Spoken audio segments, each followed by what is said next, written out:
sudut ruang kantor tim kuasa hukum yang terletak di kawasan Pancuran, Kota Cirebon, Jawa Barat, pada Jumat sore, 3 Juli 2026, mendadak berubah menjadi sangat hening, tegang, dan diselimuti oleh aura duka yang teramat berat. Seorang perempuan muda berinisial Men, warga yang berdomisili di Kecamatan Harjamukti, Kota Cirebon, tak mampu lagi menahan gelombang emosi dan linangan air mata yang terus menetes membasahi pipinya.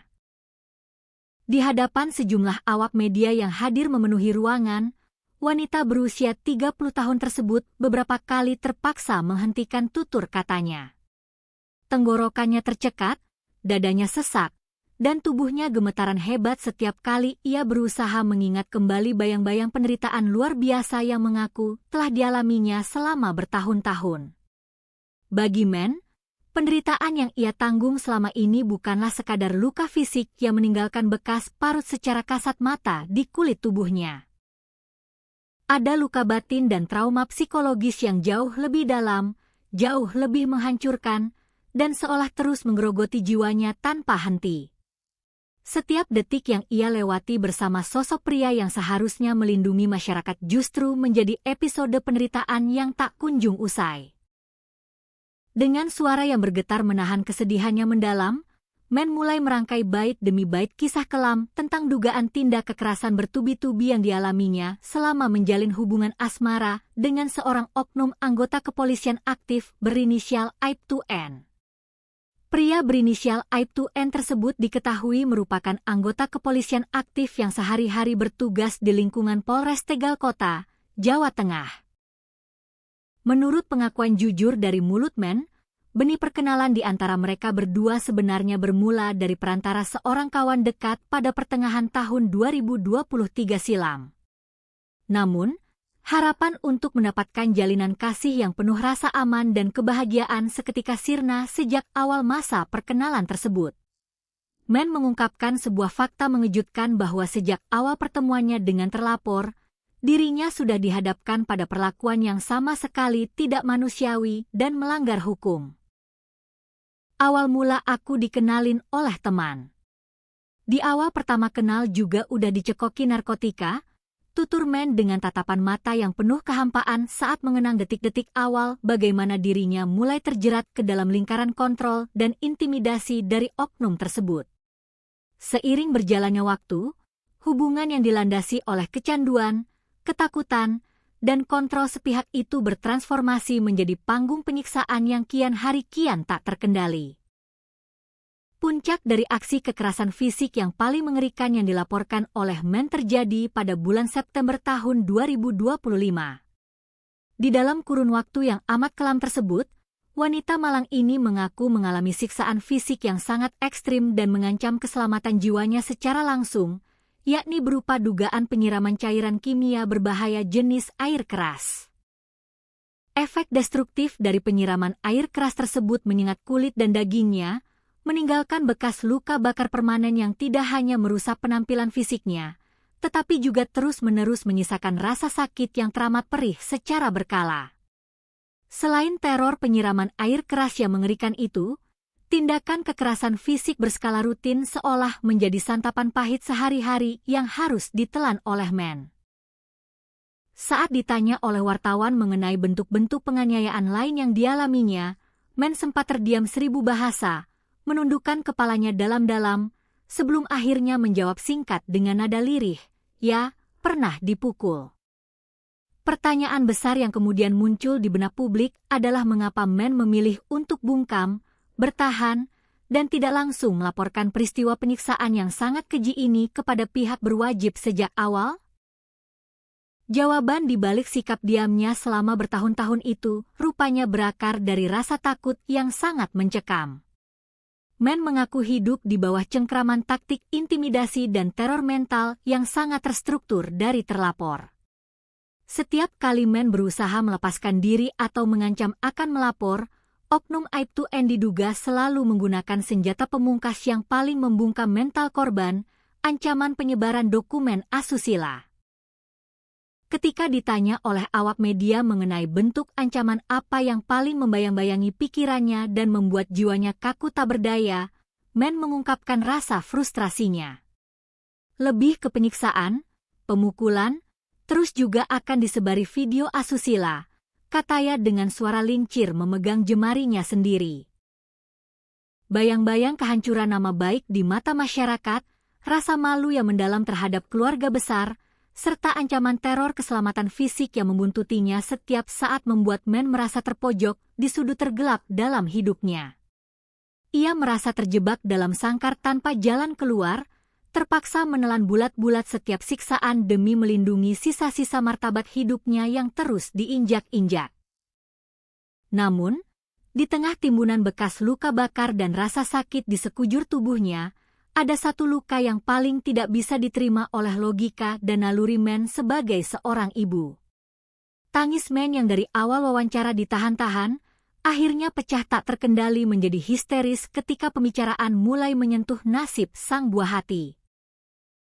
Anak kandungnya, yang saat ini baru saja menginjak usia 4 tahun, dilaporkan tidak hanya menjadi saksi pasif, melainkan ikut terpapar secara langsung oleh sebagian besar aksi kekerasan, penyiksaan, dan perlakuan menyimpang yang terjadi di dalam rumah tersebut. Saat jurnalis bertanya secara hati-hati apakah anak balitanya itu melihat langsung tindak penyiksaan yang dialami oleh ibunya, Men mengangguk pelan dengan air mata yang mengalir deras di pipinya. Menyaksikan, jawab Men singkat, sebelum akhirnya pertahanannya runtuh total dan suaranya berubah menjadi raungan kesedihan yang memilukan di dalam ruangan tersebut.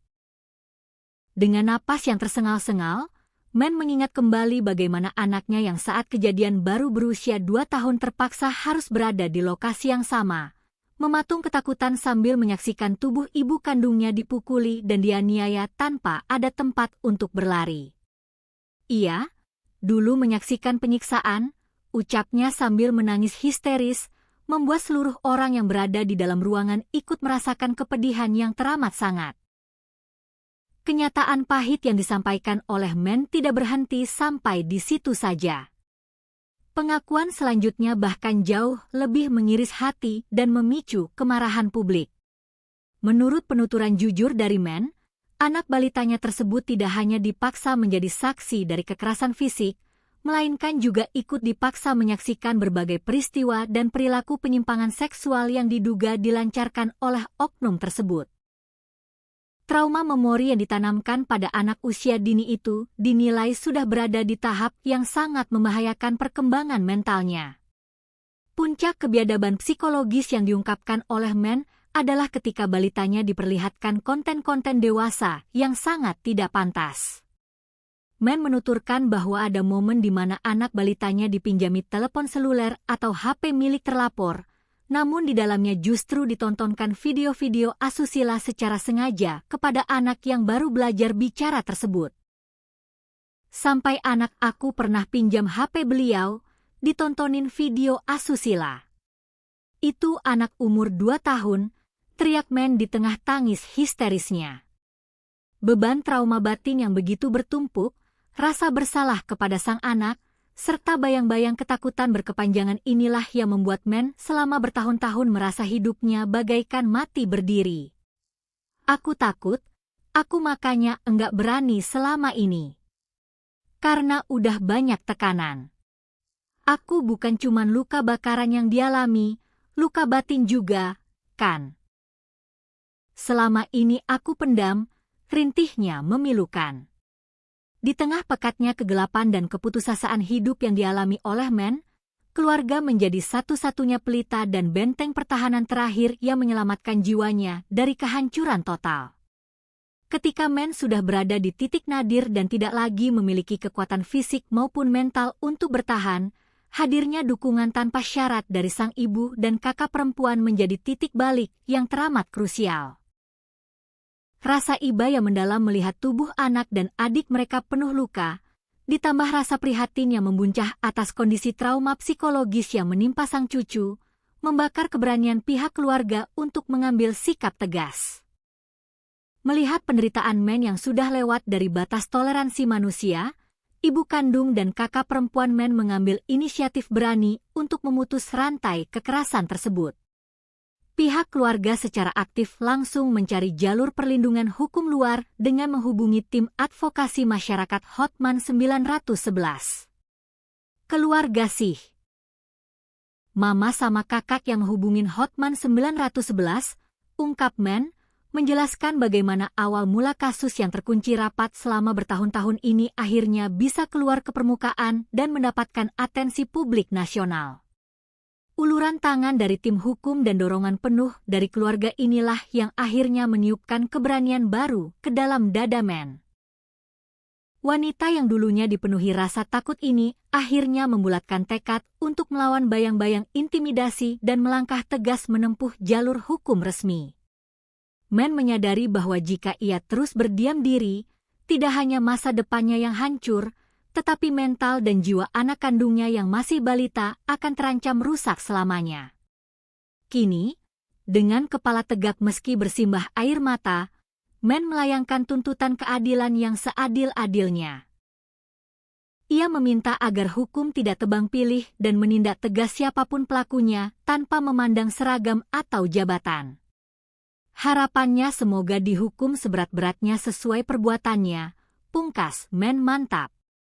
Langkah hukum konkret yang diambil oleh Men dan tim kuasa hukumnya ditandai dengan dilayangkannya laporan polisi secara resmi ke tingkat tertinggi institusi kepolisian, yakni ke Bareskrim Polri di Jakarta pada tanggal 2 Juli 2026. Keputusan untuk melaporkan kasus ini langsung ke Markas Besar Polri di Jakarta diambil guna memastikan proses penyidikan dapat berjalan secara objektif, transparan, independen, serta terbebas dari potensi intervensi atau konflik kepentingan di tingkat lokal mengingat status terlapor yang merupakan anggota kepolisian aktif.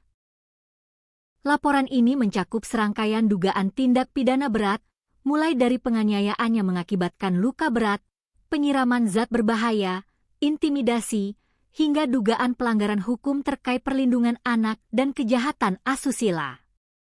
Respons cepat pun langsung diperlihatkan oleh jajaran kepolisian dalam menyikapi laporan masyarakat yang menyita perhatian publik ini. Saat ini, penanganan perkara pidana umumnya ditangani secara maraton oleh tim penyidik Direktorat Tindak Pidana Umum Bareskrim Polri.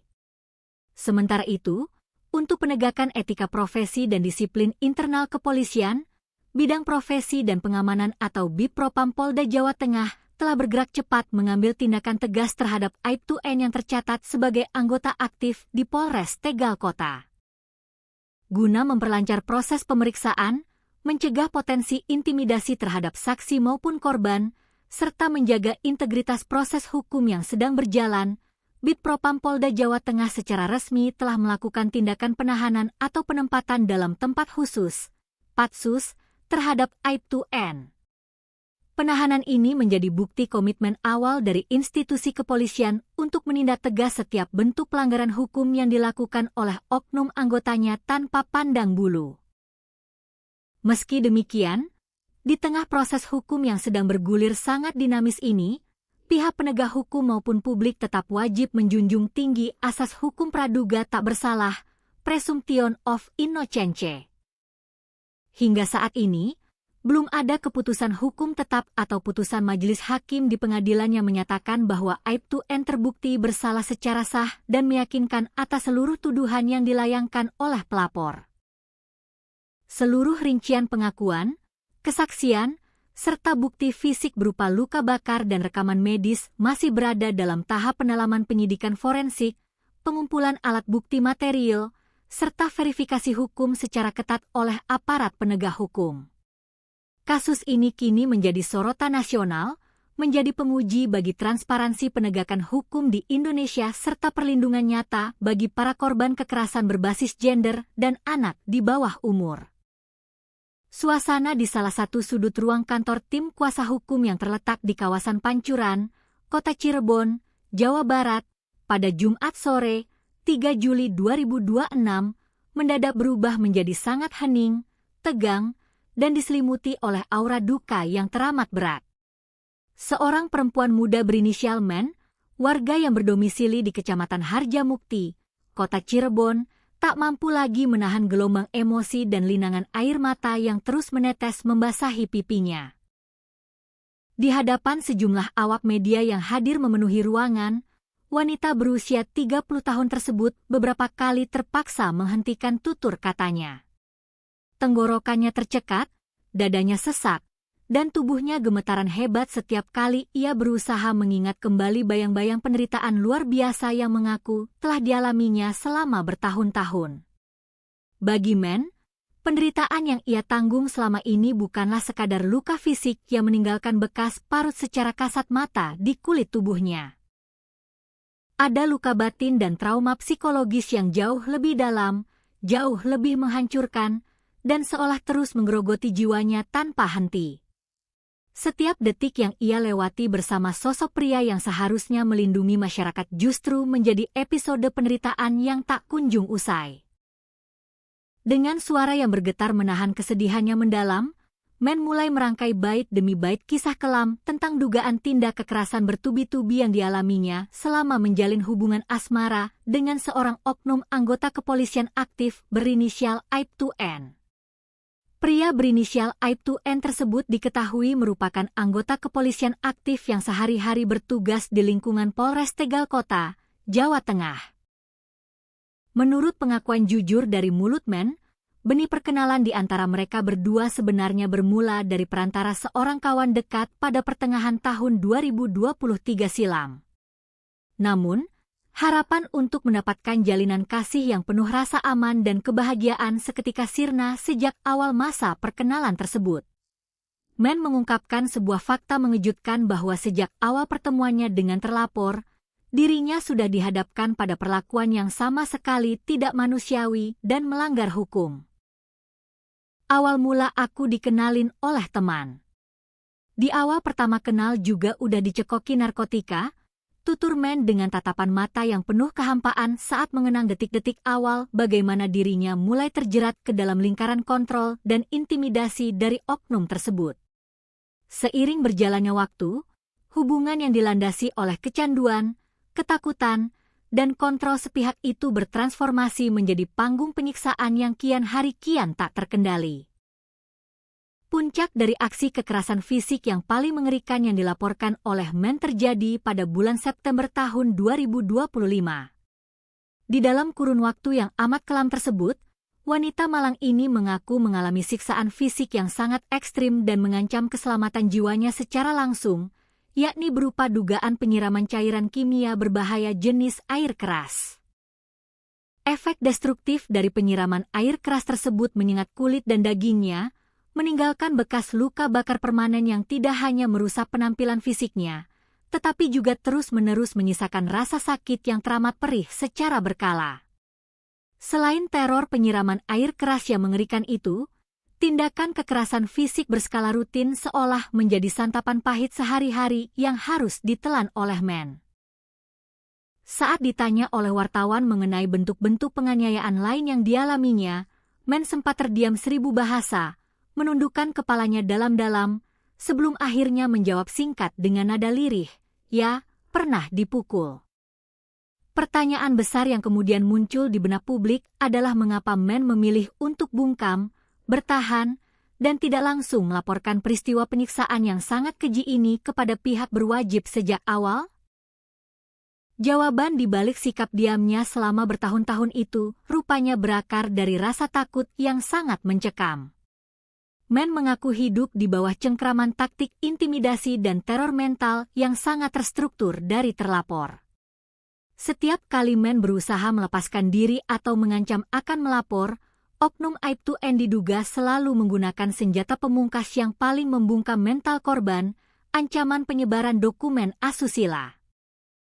Ketika ditanya oleh awak media mengenai bentuk ancaman apa yang paling membayang-bayangi pikirannya dan membuat jiwanya kaku tak berdaya, Men mengungkapkan rasa frustrasinya.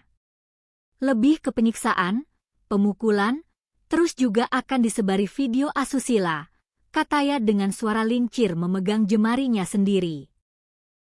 Bayang-bayang kehancuran nama baik di mata masyarakat, rasa malu yang mendalam terhadap keluarga besar, serta ancaman teror keselamatan fisik yang membuntutinya setiap saat membuat Men merasa terpojok di sudut tergelap dalam hidupnya. Ia merasa terjebak dalam sangkar tanpa jalan keluar, terpaksa menelan bulat-bulat setiap siksaan demi melindungi sisa-sisa martabat hidupnya yang terus diinjak-injak. Namun, di tengah timbunan bekas luka bakar dan rasa sakit di sekujur tubuhnya, ada satu luka yang paling tidak bisa diterima oleh logika dan naluri Men sebagai seorang ibu. Tangis Men yang dari awal wawancara ditahan-tahan, akhirnya pecah tak terkendali menjadi histeris ketika pembicaraan mulai menyentuh nasib sang buah hati. Anak kandungnya, yang saat ini baru saja menginjak usia 4 tahun, dilaporkan tidak hanya menjadi saksi pasif, melainkan ikut terpapar secara langsung oleh sebagian besar aksi kekerasan, penyiksaan, dan perlakuan menyimpang yang terjadi di dalam rumah tersebut. Saat jurnalis bertanya secara hati-hati apakah anak balitanya itu melihat langsung tindak penyiksaan yang dialami oleh ibunya, Men mengangguk pelan dengan air mata yang mengalir deras di pipinya. Menyaksikan, jawab Men singkat, sebelum akhirnya pertahanannya runtuh total dan suaranya berubah menjadi raungan kesedihan yang memilukan di dalam ruangan tersebut. Dengan napas yang tersengal-sengal, Men mengingat kembali bagaimana anaknya yang saat kejadian baru berusia 2 tahun terpaksa harus berada di lokasi yang sama, mematung ketakutan sambil menyaksikan tubuh ibu kandungnya dipukuli dan dianiaya tanpa ada tempat untuk berlari. Ia, dulu menyaksikan penyiksaan, ucapnya sambil menangis histeris, membuat seluruh orang yang berada di dalam ruangan ikut merasakan kepedihan yang teramat sangat. Kenyataan pahit yang disampaikan oleh Men tidak berhenti sampai di situ saja. Pengakuan selanjutnya bahkan jauh lebih mengiris hati dan memicu kemarahan publik.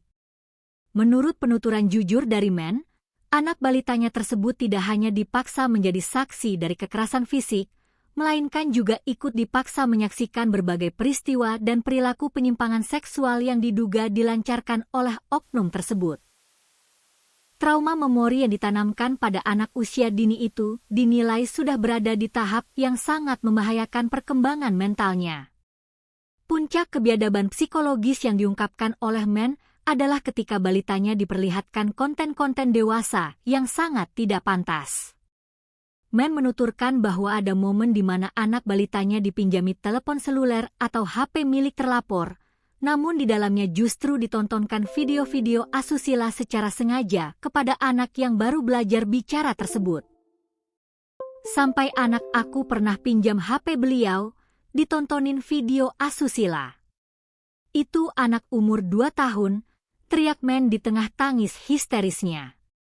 Beban trauma batin yang begitu bertumpuk, rasa bersalah kepada sang anak, serta bayang-bayang ketakutan berkepanjangan inilah yang membuat Men selama bertahun-tahun merasa hidupnya bagaikan mati berdiri. Aku takut, aku makanya enggak berani selama ini. Karena udah banyak tekanan. Aku bukan cuman luka bakaran yang dialami, luka batin juga, kan? Selama ini aku pendam, rintihnya memilukan.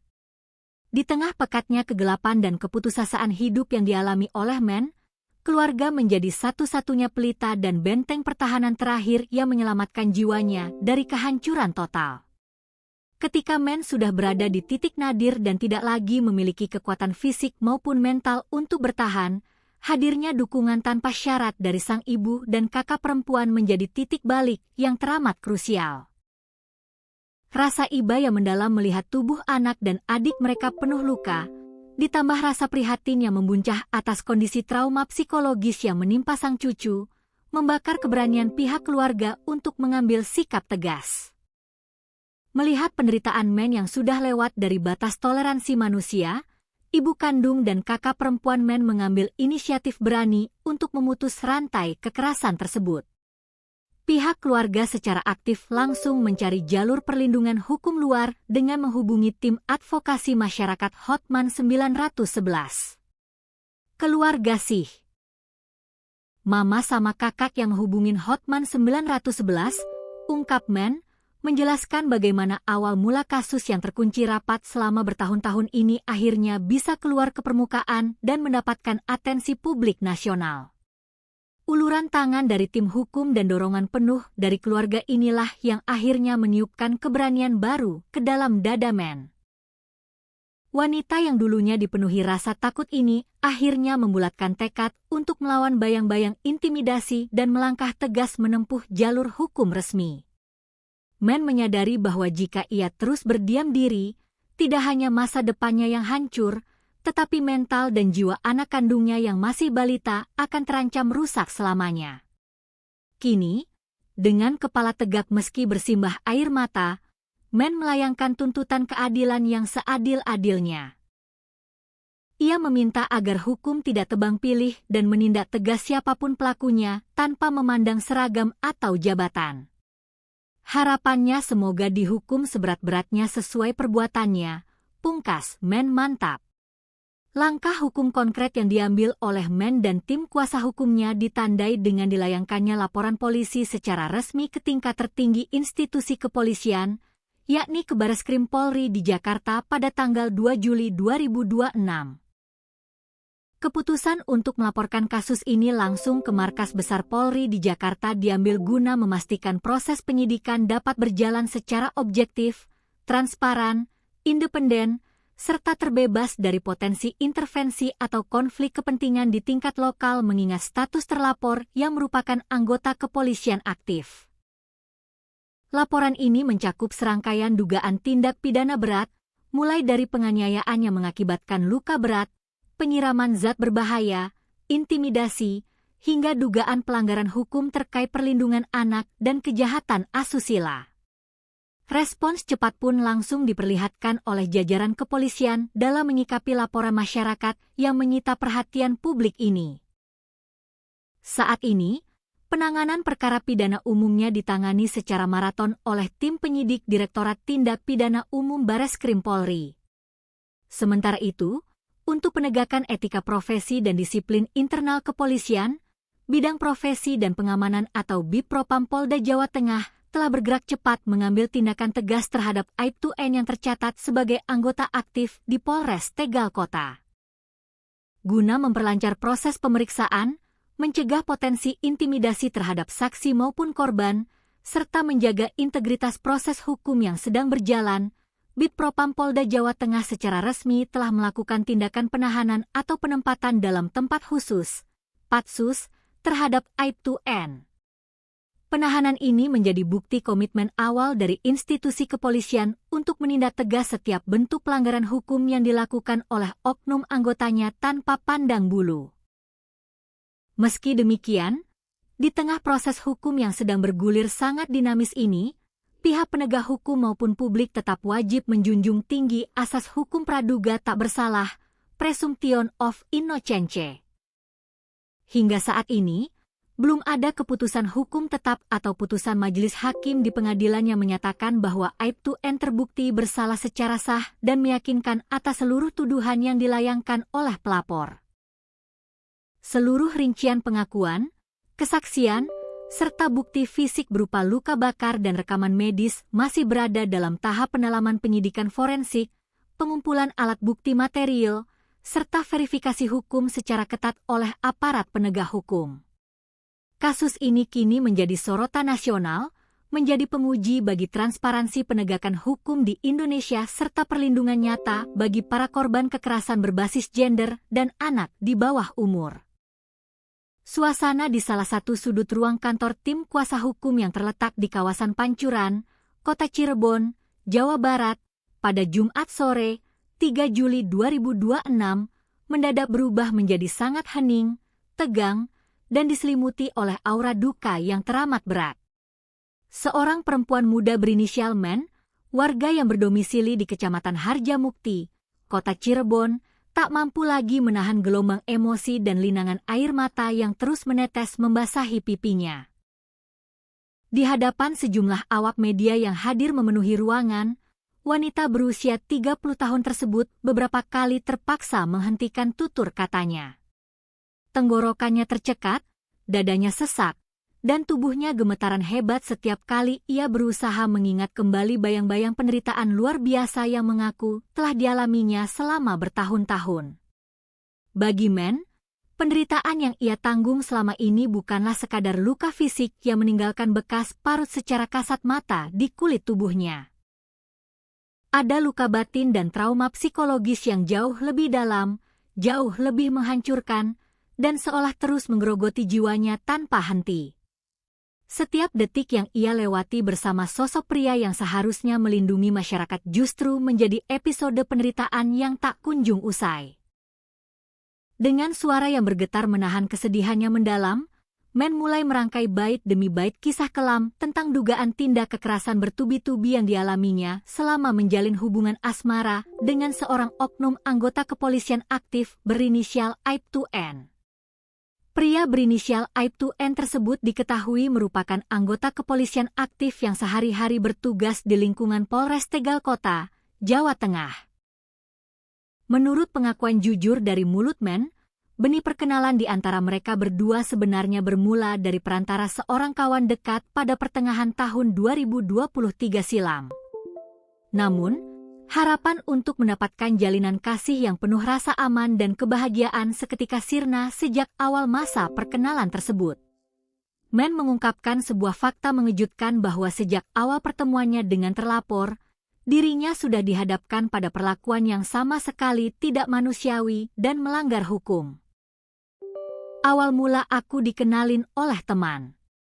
Di awal pertama kenal juga udah dicekoki narkotika, tutur Man dengan tatapan mata yang penuh kehampaan saat mengenang detik-detik awal bagaimana dirinya mulai terjerat ke dalam lingkaran kontrol dan intimidasi dari oknum tersebut.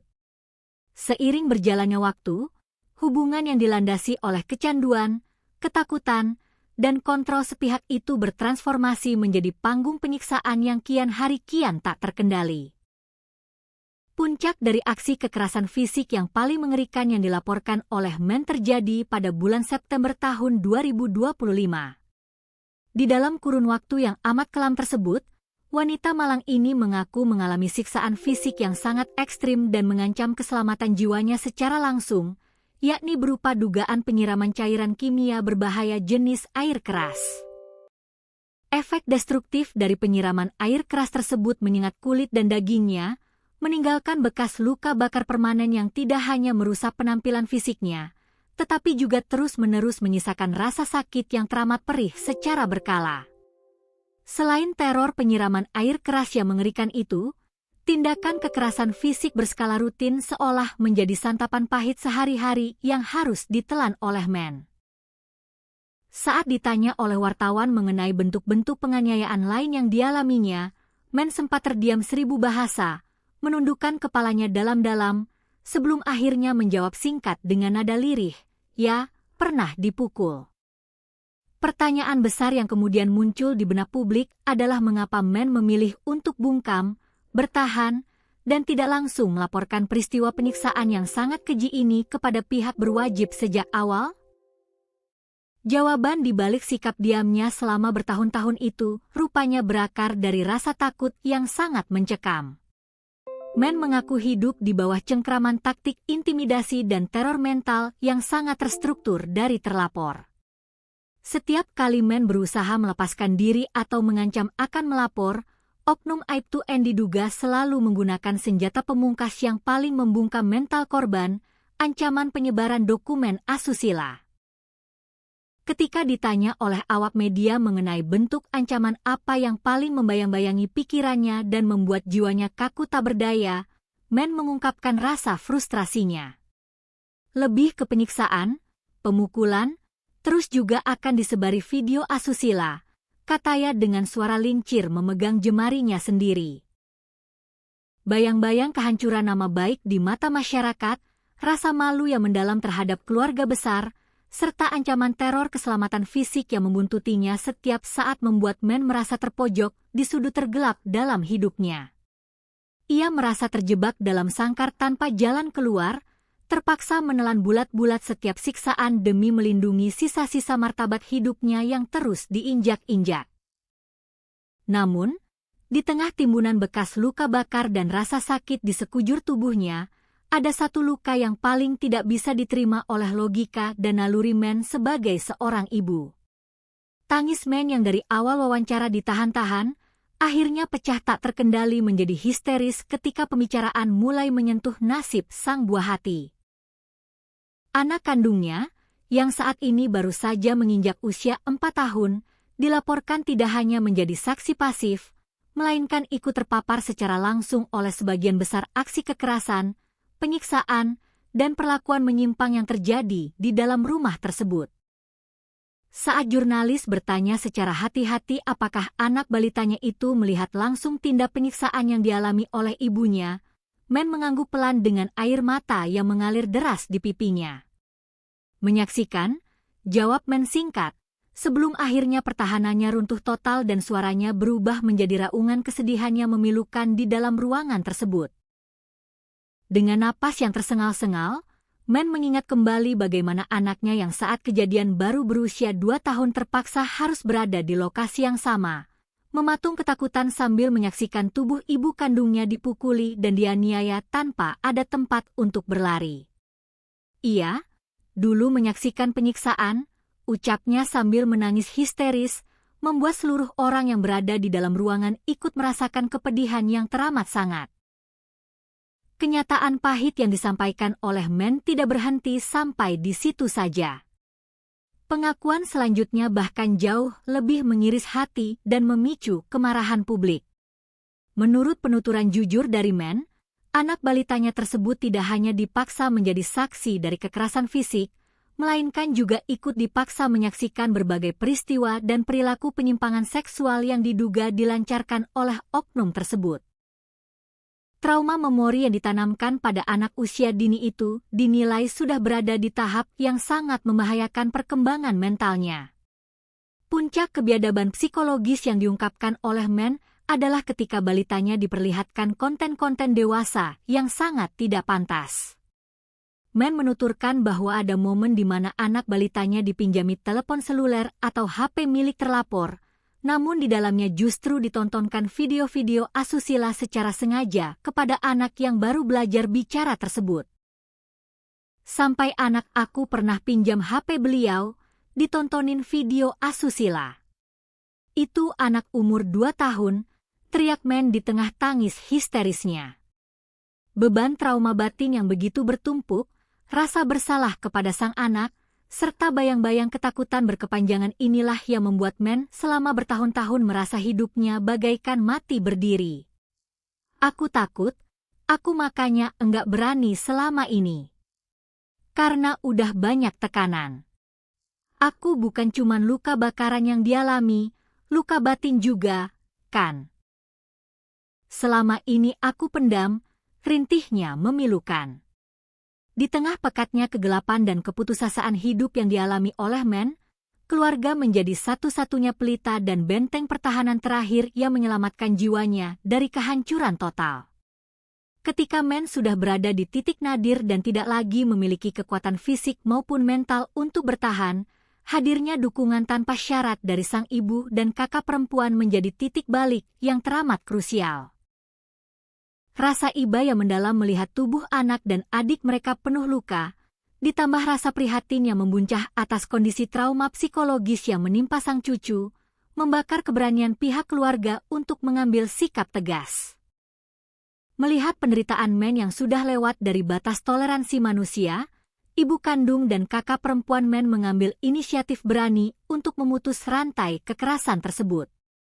Pihak keluarga secara aktif langsung mencari jalur perlindungan hukum luar dengan menghubungi tim advokasi masyarakat Hotman 911. Keluarga sih.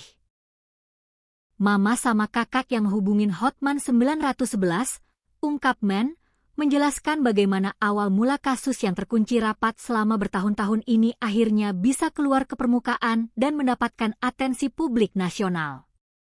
Uluran tangan dari tim hukum dan dorongan penuh dari keluarga inilah yang akhirnya meniupkan keberanian baru ke dalam dada Men. Wanita yang dulunya dipenuhi rasa takut ini akhirnya membulatkan tekad untuk melawan bayang-bayang intimidasi dan melangkah tegas menempuh jalur hukum resmi. Men menyadari bahwa jika ia terus berdiam diri, tidak hanya masa depannya yang hancur, tetapi mental dan jiwa anak kandungnya yang masih balita akan terancam rusak selamanya. Kini, dengan kepala tegak meski bersimbah air mata, Men melayangkan tuntutan keadilan yang seadil-adilnya. ia meminta agar hukum tidak tebang pilih dan menindak tegas siapapun pelakunya tanpa memandang seragam atau jabatan. Harapannya semoga dihukum seberat-beratnya sesuai perbuatannya, pungkas Men Mantap. Langkah hukum konkret yang diambil oleh Men dan tim kuasa hukumnya ditandai dengan dilayangkannya laporan polisi secara resmi ke tingkat tertinggi institusi kepolisian, yakni ke Bareskrim Polri di Jakarta pada tanggal 2 Juli 2026. Keputusan untuk melaporkan kasus ini langsung ke Markas Besar Polri di Jakarta diambil guna memastikan proses penyidikan dapat berjalan secara objektif, transparan, independen, serta terbebas dari potensi intervensi atau konflik kepentingan di tingkat lokal mengingat status terlapor yang merupakan anggota kepolisian aktif.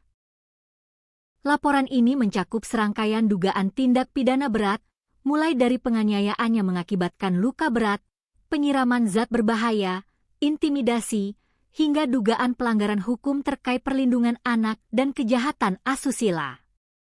Respons cepat pun langsung diperlihatkan oleh jajaran kepolisian dalam menyikapi laporan masyarakat yang menyita perhatian publik ini. Saat ini, penanganan perkara pidana umumnya ditangani secara maraton oleh tim penyidik Direktorat Tindak Pidana Umum Bareskrim Polri. Sementara itu, untuk penegakan etika profesi dan disiplin internal kepolisian, Bidang Profesi dan Pengamanan atau Bipropam Polda Jawa Tengah telah bergerak cepat mengambil tindakan tegas terhadap Aibtu N yang tercatat sebagai anggota aktif di Polres Tegal Kota. Guna memperlancar proses pemeriksaan, mencegah potensi intimidasi terhadap saksi maupun korban, serta menjaga integritas proses hukum yang sedang berjalan, Bipropam Polda Jawa Tengah secara resmi telah melakukan tindakan penahanan atau penempatan dalam tempat khusus, Patsus, terhadap Aibtu N. Penahanan ini menjadi bukti komitmen awal dari institusi kepolisian untuk menindak tegas setiap bentuk pelanggaran hukum yang dilakukan oleh oknum anggotanya tanpa pandang bulu. Meski demikian, di tengah proses hukum yang sedang bergulir sangat dinamis ini, pihak penegak hukum maupun publik tetap wajib menjunjung tinggi asas hukum praduga tak bersalah, presumption of innocence. Hingga saat ini, belum ada keputusan hukum tetap atau putusan majelis hakim di pengadilan yang menyatakan bahwa Aibtu N terbukti bersalah secara sah dan meyakinkan atas seluruh tuduhan yang dilayangkan oleh pelapor. Seluruh rincian pengakuan, kesaksian, serta bukti fisik berupa luka bakar dan rekaman medis masih berada dalam tahap pendalaman penyidikan forensik, pengumpulan alat bukti material, serta verifikasi hukum secara ketat oleh aparat penegak hukum. Kasus ini kini menjadi sorotan nasional, menjadi penguji bagi transparansi penegakan hukum di Indonesia serta perlindungan nyata bagi para korban kekerasan berbasis gender dan anak di bawah umur. Suasana di salah satu sudut ruang kantor tim kuasa hukum yang terletak di kawasan Pancuran, Kota Cirebon, Jawa Barat, pada Jumat sore, 3 Juli 2026, mendadak berubah menjadi sangat hening, tegang, dan diselimuti oleh aura duka yang teramat berat. Seorang perempuan muda berinisial Men, warga yang berdomisili di Kecamatan Harjamukti, Kota Cirebon, tak mampu lagi menahan gelombang emosi dan linangan air mata yang terus menetes membasahi pipinya. Di hadapan sejumlah awak media yang hadir memenuhi ruangan, wanita berusia 30 tahun tersebut beberapa kali terpaksa menghentikan tutur katanya. Tenggorokannya tercekat, dadanya sesak, dan tubuhnya gemetaran hebat setiap kali ia berusaha mengingat kembali bayang-bayang penderitaan luar biasa yang mengaku telah dialaminya selama bertahun-tahun. Bagi Men, penderitaan yang ia tanggung selama ini bukanlah sekadar luka fisik yang meninggalkan bekas parut secara kasat mata di kulit tubuhnya. Ada luka batin dan trauma psikologis yang jauh lebih dalam, jauh lebih menghancurkan, dan seolah terus menggerogoti jiwanya tanpa henti. Setiap detik yang ia lewati bersama sosok pria yang seharusnya melindungi masyarakat justru menjadi episode penderitaan yang tak kunjung usai.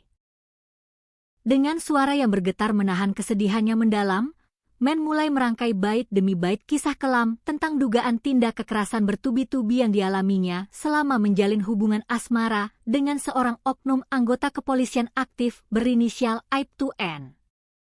Pria berinisial Aibtu N tersebut diketahui merupakan anggota kepolisian aktif yang sehari-hari bertugas di lingkungan Polres Tegal Kota, Jawa Tengah.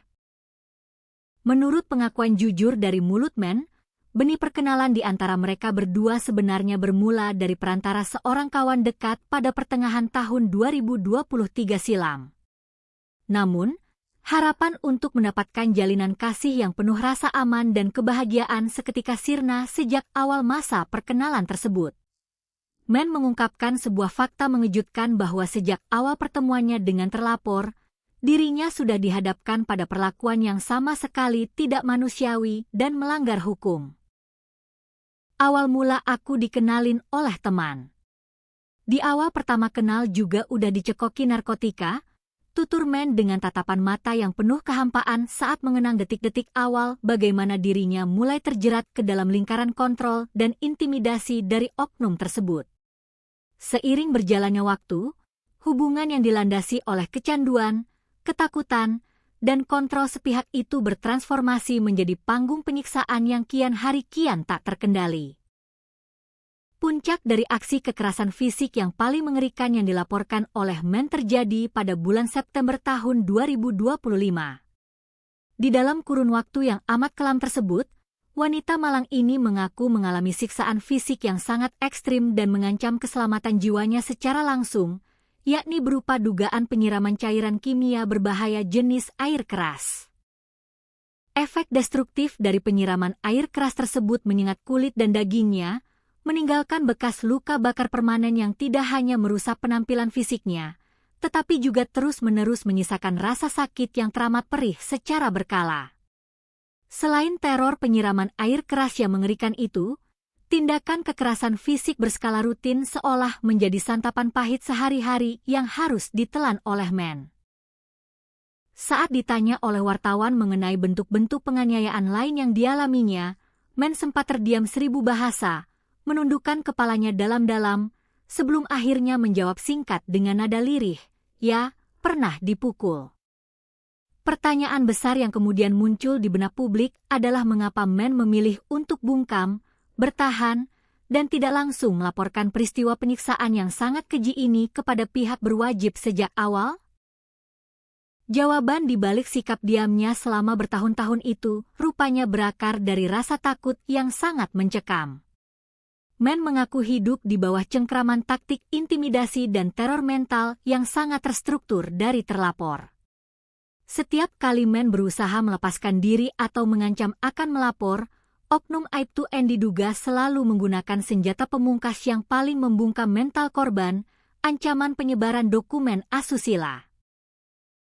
Ketika ditanya oleh awak media mengenai bentuk ancaman apa yang paling membayang-bayangi pikirannya dan membuat jiwanya kaku tak berdaya, Men mengungkapkan rasa frustrasinya. Lebih ke penyiksaan, pemukulan, terus juga akan disebari video asusila, katanya dengan suara lincir memegang jemarinya sendiri. Bayang-bayang kehancuran nama baik di mata masyarakat, rasa malu yang mendalam terhadap keluarga besar, serta ancaman teror keselamatan fisik yang membuntutinya setiap saat membuat Men merasa terpojok di sudut tergelap dalam hidupnya. Ia merasa terjebak dalam sangkar tanpa jalan keluar, terpaksa menelan bulat-bulat setiap siksaan demi melindungi sisa-sisa martabat hidupnya yang terus diinjak-injak. Namun, di tengah timbunan bekas luka bakar dan rasa sakit di sekujur tubuhnya, ada satu luka yang paling tidak bisa diterima oleh logika dan naluri Men sebagai seorang ibu. Tangis Men yang dari awal wawancara ditahan-tahan, akhirnya pecah tak terkendali menjadi histeris ketika pembicaraan mulai menyentuh nasib sang buah hati. Anak kandungnya, yang saat ini baru saja menginjak usia 4 tahun, dilaporkan tidak hanya menjadi saksi pasif, melainkan ikut terpapar secara langsung oleh sebagian besar aksi kekerasan, penyiksaan, dan perlakuan menyimpang yang terjadi di dalam rumah tersebut. Saat jurnalis bertanya secara hati-hati apakah anak balitanya itu melihat langsung tindak penyiksaan yang dialami oleh ibunya, Men mengangguk pelan dengan air mata yang mengalir deras di pipinya. Menyaksikan, jawab Men singkat, sebelum akhirnya pertahanannya runtuh total dan suaranya berubah menjadi raungan kesedihan yang memilukan di dalam ruangan tersebut. Dengan napas yang tersengal-sengal, Men mengingat kembali bagaimana anaknya yang saat kejadian baru berusia 2 tahun terpaksa harus berada di lokasi yang sama, mematung ketakutan sambil menyaksikan tubuh ibu kandungnya dipukuli dan dianiaya tanpa ada tempat untuk berlari. Ia, dulu menyaksikan penyiksaan, ucapnya sambil menangis histeris, membuat seluruh orang yang berada di dalam ruangan ikut merasakan kepedihan yang teramat sangat. Kenyataan pahit yang disampaikan oleh Men tidak berhenti sampai di situ saja. Pengakuan selanjutnya bahkan jauh lebih mengiris hati dan memicu kemarahan publik. Menurut penuturan jujur dari Men, anak balitanya tersebut tidak hanya dipaksa menjadi saksi dari kekerasan fisik, melainkan juga ikut dipaksa menyaksikan berbagai peristiwa dan perilaku penyimpangan seksual yang diduga dilancarkan oleh oknum tersebut. Trauma memori yang ditanamkan pada anak usia dini itu dinilai sudah berada di tahap yang sangat membahayakan perkembangan mentalnya.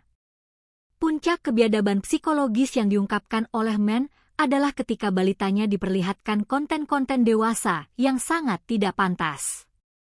Men menuturkan bahwa ada momen di mana anak balitanya dipinjami telepon seluler atau HP milik terlapor, namun di dalamnya justru ditontonkan video-video asusila secara sengaja kepada anak yang baru belajar bicara tersebut. Sampai anak aku pernah pinjam HP beliau, ditontonin video asusila. Itu anak umur 2 tahun, teriak Men di tengah tangis histerisnya. Beban trauma batin yang begitu bertumpuk, rasa bersalah kepada sang anak, serta bayang-bayang ketakutan berkepanjangan inilah yang membuat Men selama bertahun-tahun merasa hidupnya bagaikan mati berdiri. Aku takut, aku makanya enggak berani selama ini. Karena udah banyak tekanan. Aku bukan cuman luka bakaran yang dialami, luka batin juga, kan? Selama ini aku pendam, rintihnya memilukan. Di tengah pekatnya kegelapan dan keputusasaan hidup yang dialami oleh Men, keluarga menjadi satu-satunya pelita dan benteng pertahanan terakhir yang menyelamatkan jiwanya dari kehancuran total. Ketika Men sudah berada di titik nadir dan tidak lagi memiliki kekuatan fisik maupun mental untuk bertahan, hadirnya dukungan tanpa syarat dari sang ibu dan kakak perempuan menjadi titik balik yang teramat krusial. Rasa iba yang mendalam melihat tubuh anak dan adik mereka penuh luka, ditambah rasa prihatin yang membuncah atas kondisi trauma psikologis yang menimpa sang cucu, membakar keberanian pihak keluarga untuk mengambil sikap tegas. Melihat penderitaan Men yang sudah lewat dari batas toleransi manusia, ibu kandung dan kakak perempuan Men mengambil inisiatif berani untuk memutus rantai kekerasan tersebut.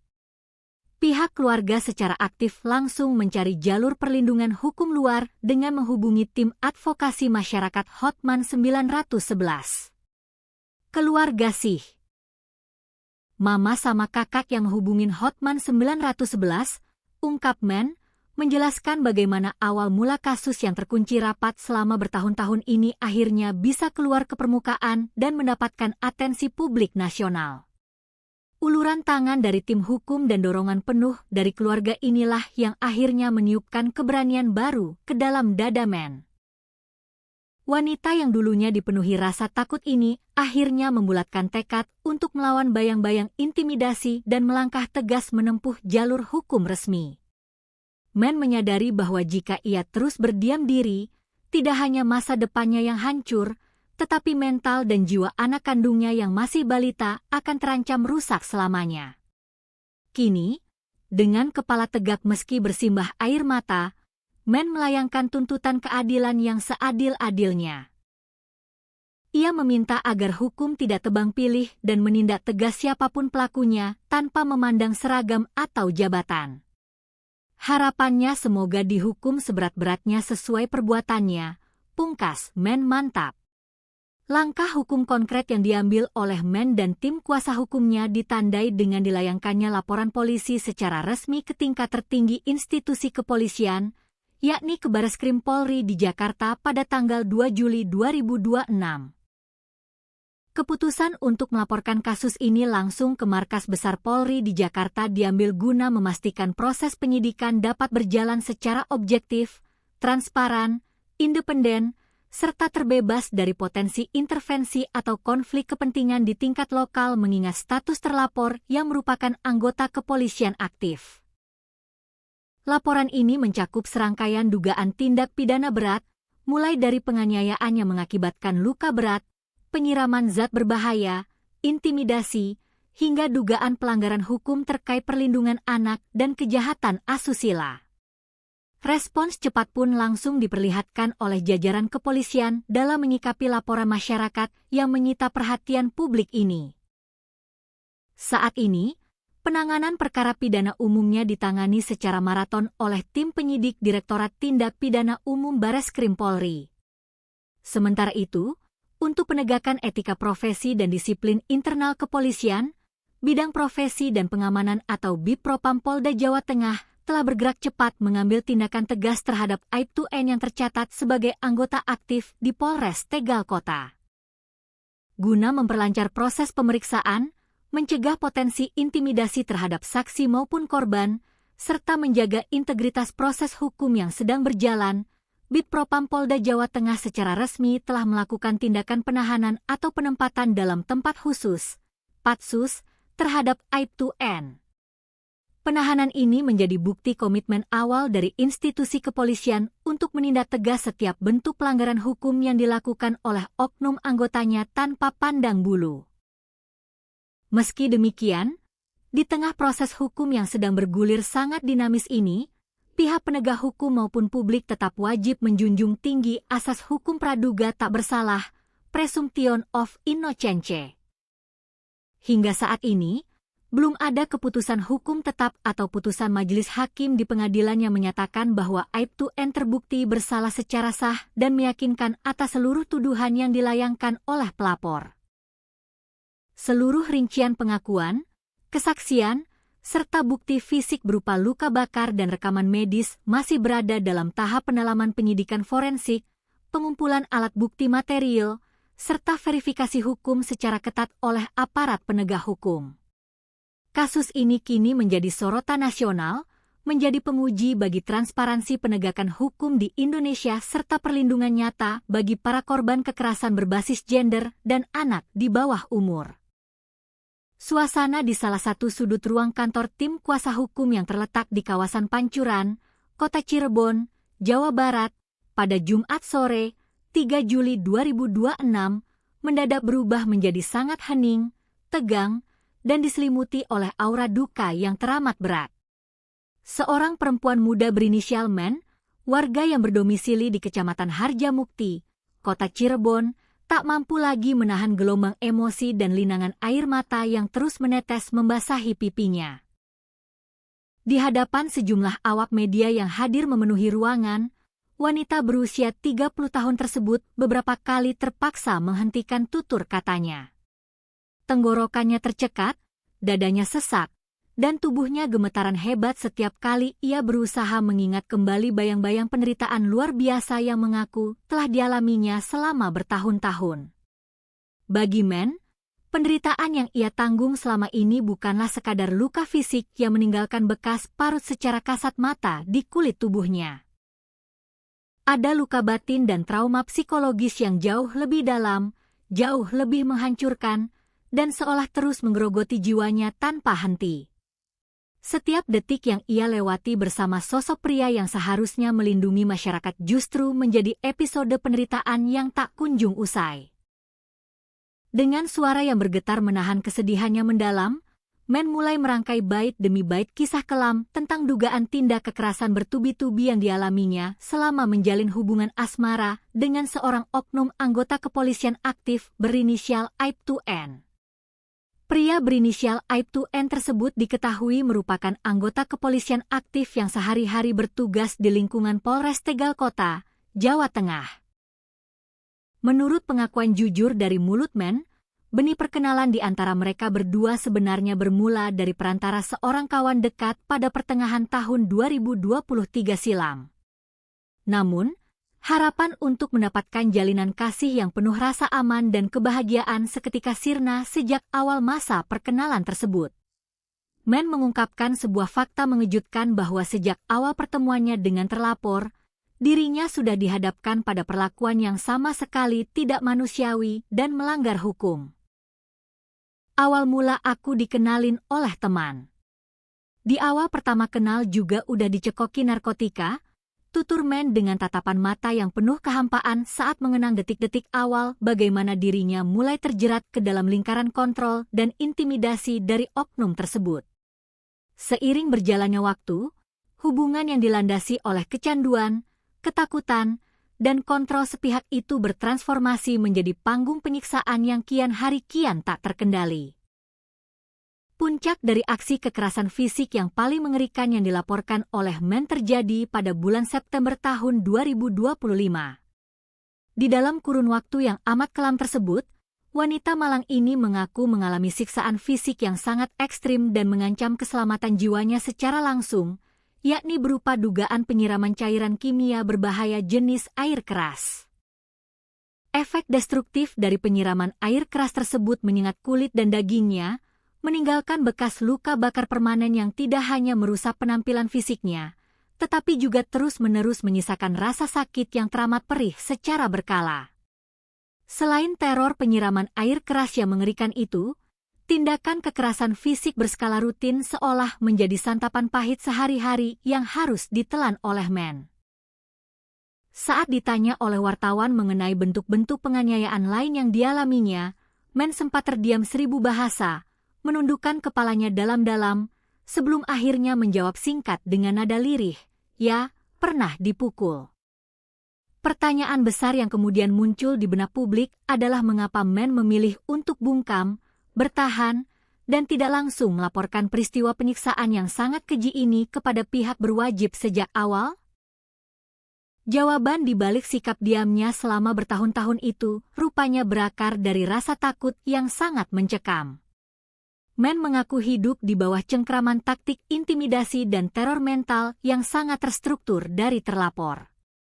Setiap kali Men berusaha melepaskan diri atau mengancam akan melapor, oknum aibtu N diduga selalu menggunakan senjata pemungkas yang paling membungkam mental korban, ancaman penyebaran dokumen asusila. Ketika ditanya oleh awak media mengenai bentuk ancaman apa yang paling membayang-bayangi pikirannya dan membuat jiwanya kaku tak berdaya, Men mengungkapkan rasa frustrasinya. Lebih ke penyiksaan, pemukulan, terus juga akan disebari video asusila, katanya dengan suara lincir memegang jemarinya sendiri. Bayang-bayang kehancuran nama baik di mata masyarakat, rasa malu yang mendalam terhadap keluarga besar, serta ancaman teror keselamatan fisik yang membuntutinya setiap saat membuat Men merasa terpojok di sudut tergelap dalam hidupnya. Ia merasa terjebak dalam sangkar tanpa jalan keluar, terpaksa menelan bulat-bulat setiap siksaan demi melindungi sisa-sisa martabat hidupnya yang terus diinjak-injak.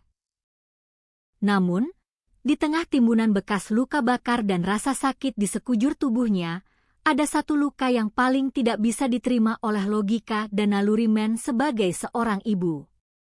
Tangis Men yang dari awal wawancara ditahan-tahan, akhirnya pecah tak terkendali menjadi histeris ketika pembicaraan mulai menyentuh nasib sang buah hati.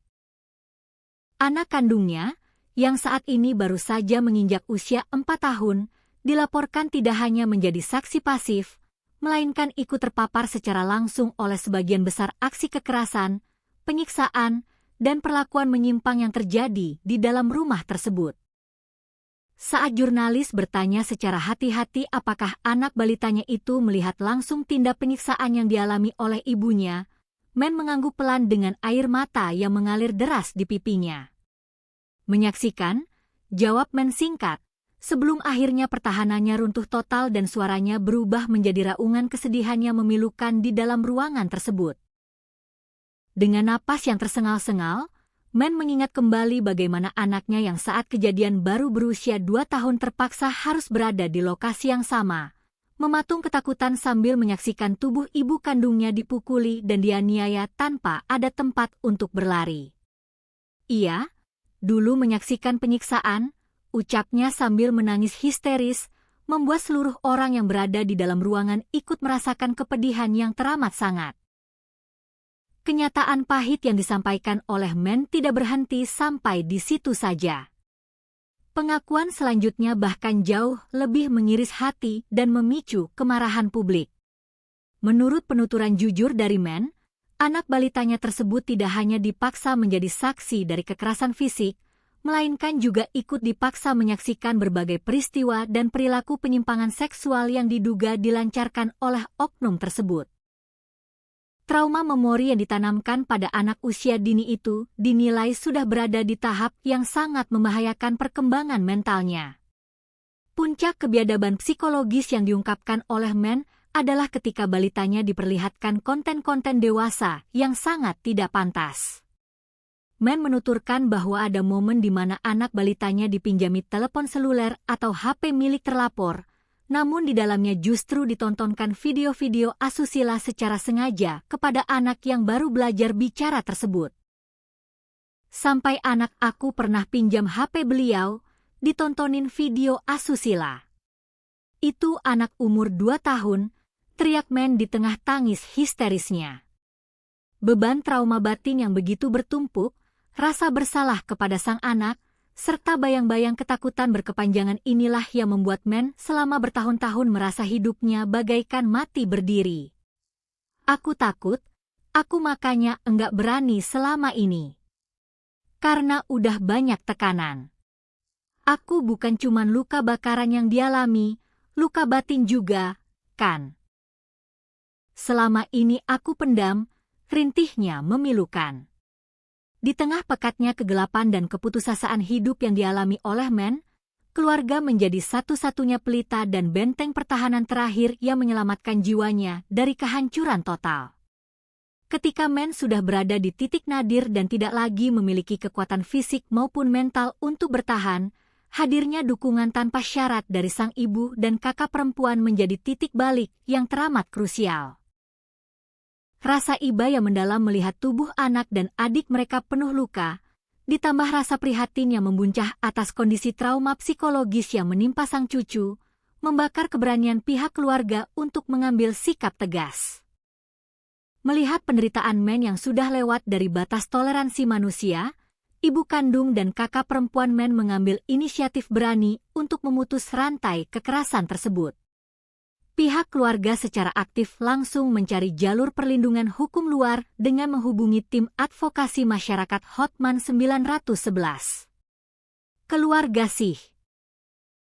Mama sama kakak yang hubungin Hotman 911, ungkap Men, menjelaskan bagaimana awal mula kasus yang terkunci rapat selama bertahun-tahun ini akhirnya bisa keluar ke permukaan dan mendapatkan atensi publik nasional. Uluran tangan dari tim hukum dan dorongan penuh dari keluarga inilah yang akhirnya meniupkan keberanian baru ke dalam dada Men. Wanita yang dulunya dipenuhi rasa takut ini akhirnya membulatkan tekad untuk melawan bayang-bayang intimidasi dan melangkah tegas menempuh jalur hukum resmi. Men menyadari bahwa jika ia terus berdiam diri, tidak hanya masa depannya yang hancur, tetapi mental dan jiwa anak kandungnya yang masih balita akan terancam rusak selamanya. Kini, dengan kepala tegak meski bersimbah air mata, Men melayangkan tuntutan keadilan yang seadil-adilnya. Ia meminta agar hukum tidak tebang pilih dan menindak tegas siapapun pelakunya tanpa memandang seragam atau jabatan. Harapannya semoga dihukum seberat-beratnya sesuai perbuatannya, pungkas Men mantap. Langkah hukum konkret yang diambil oleh Men dan tim kuasa hukumnya ditandai dengan dilayangkannya laporan polisi secara resmi ke tingkat tertinggi institusi kepolisian, yakni ke Bareskrim Polri di Jakarta pada tanggal 2 Juli 2026. Keputusan untuk melaporkan kasus ini langsung ke Markas Besar Polri di Jakarta diambil guna memastikan proses penyidikan dapat berjalan secara objektif, transparan, independen, serta terbebas dari potensi intervensi atau konflik kepentingan di tingkat lokal mengingat status terlapor yang merupakan anggota kepolisian aktif. Laporan ini mencakup serangkaian dugaan tindak pidana berat, mulai dari penganiayaan yang mengakibatkan luka berat, penyiraman zat berbahaya, intimidasi, hingga dugaan pelanggaran hukum terkait perlindungan anak dan kejahatan asusila. Respons cepat pun langsung diperlihatkan oleh jajaran kepolisian dalam menyikapi laporan masyarakat yang menyita perhatian publik ini. Saat ini, penanganan perkara pidana umumnya ditangani secara maraton oleh tim penyidik Direktorat Tindak Pidana Umum Bareskrim Polri. Sementara itu, untuk penegakan etika profesi dan disiplin internal kepolisian, Bidang Profesi dan Pengamanan atau Bipropam Polda Jawa Tengah telah bergerak cepat mengambil tindakan tegas terhadap Aibtu N yang tercatat sebagai anggota aktif di Polres Tegal Kota. Guna memperlancar proses pemeriksaan, mencegah potensi intimidasi terhadap saksi maupun korban, serta menjaga integritas proses hukum yang sedang berjalan, Bipropam Polda Jawa Tengah secara resmi telah melakukan tindakan penahanan atau penempatan dalam tempat khusus, Patsus, terhadap Aibtu N. Penahanan ini menjadi bukti komitmen awal dari institusi kepolisian untuk menindak tegas setiap bentuk pelanggaran hukum yang dilakukan oleh oknum anggotanya tanpa pandang bulu. Meski demikian, di tengah proses hukum yang sedang bergulir sangat dinamis ini, pihak penegak hukum maupun publik tetap wajib menjunjung tinggi asas hukum praduga tak bersalah, presumption of innocence.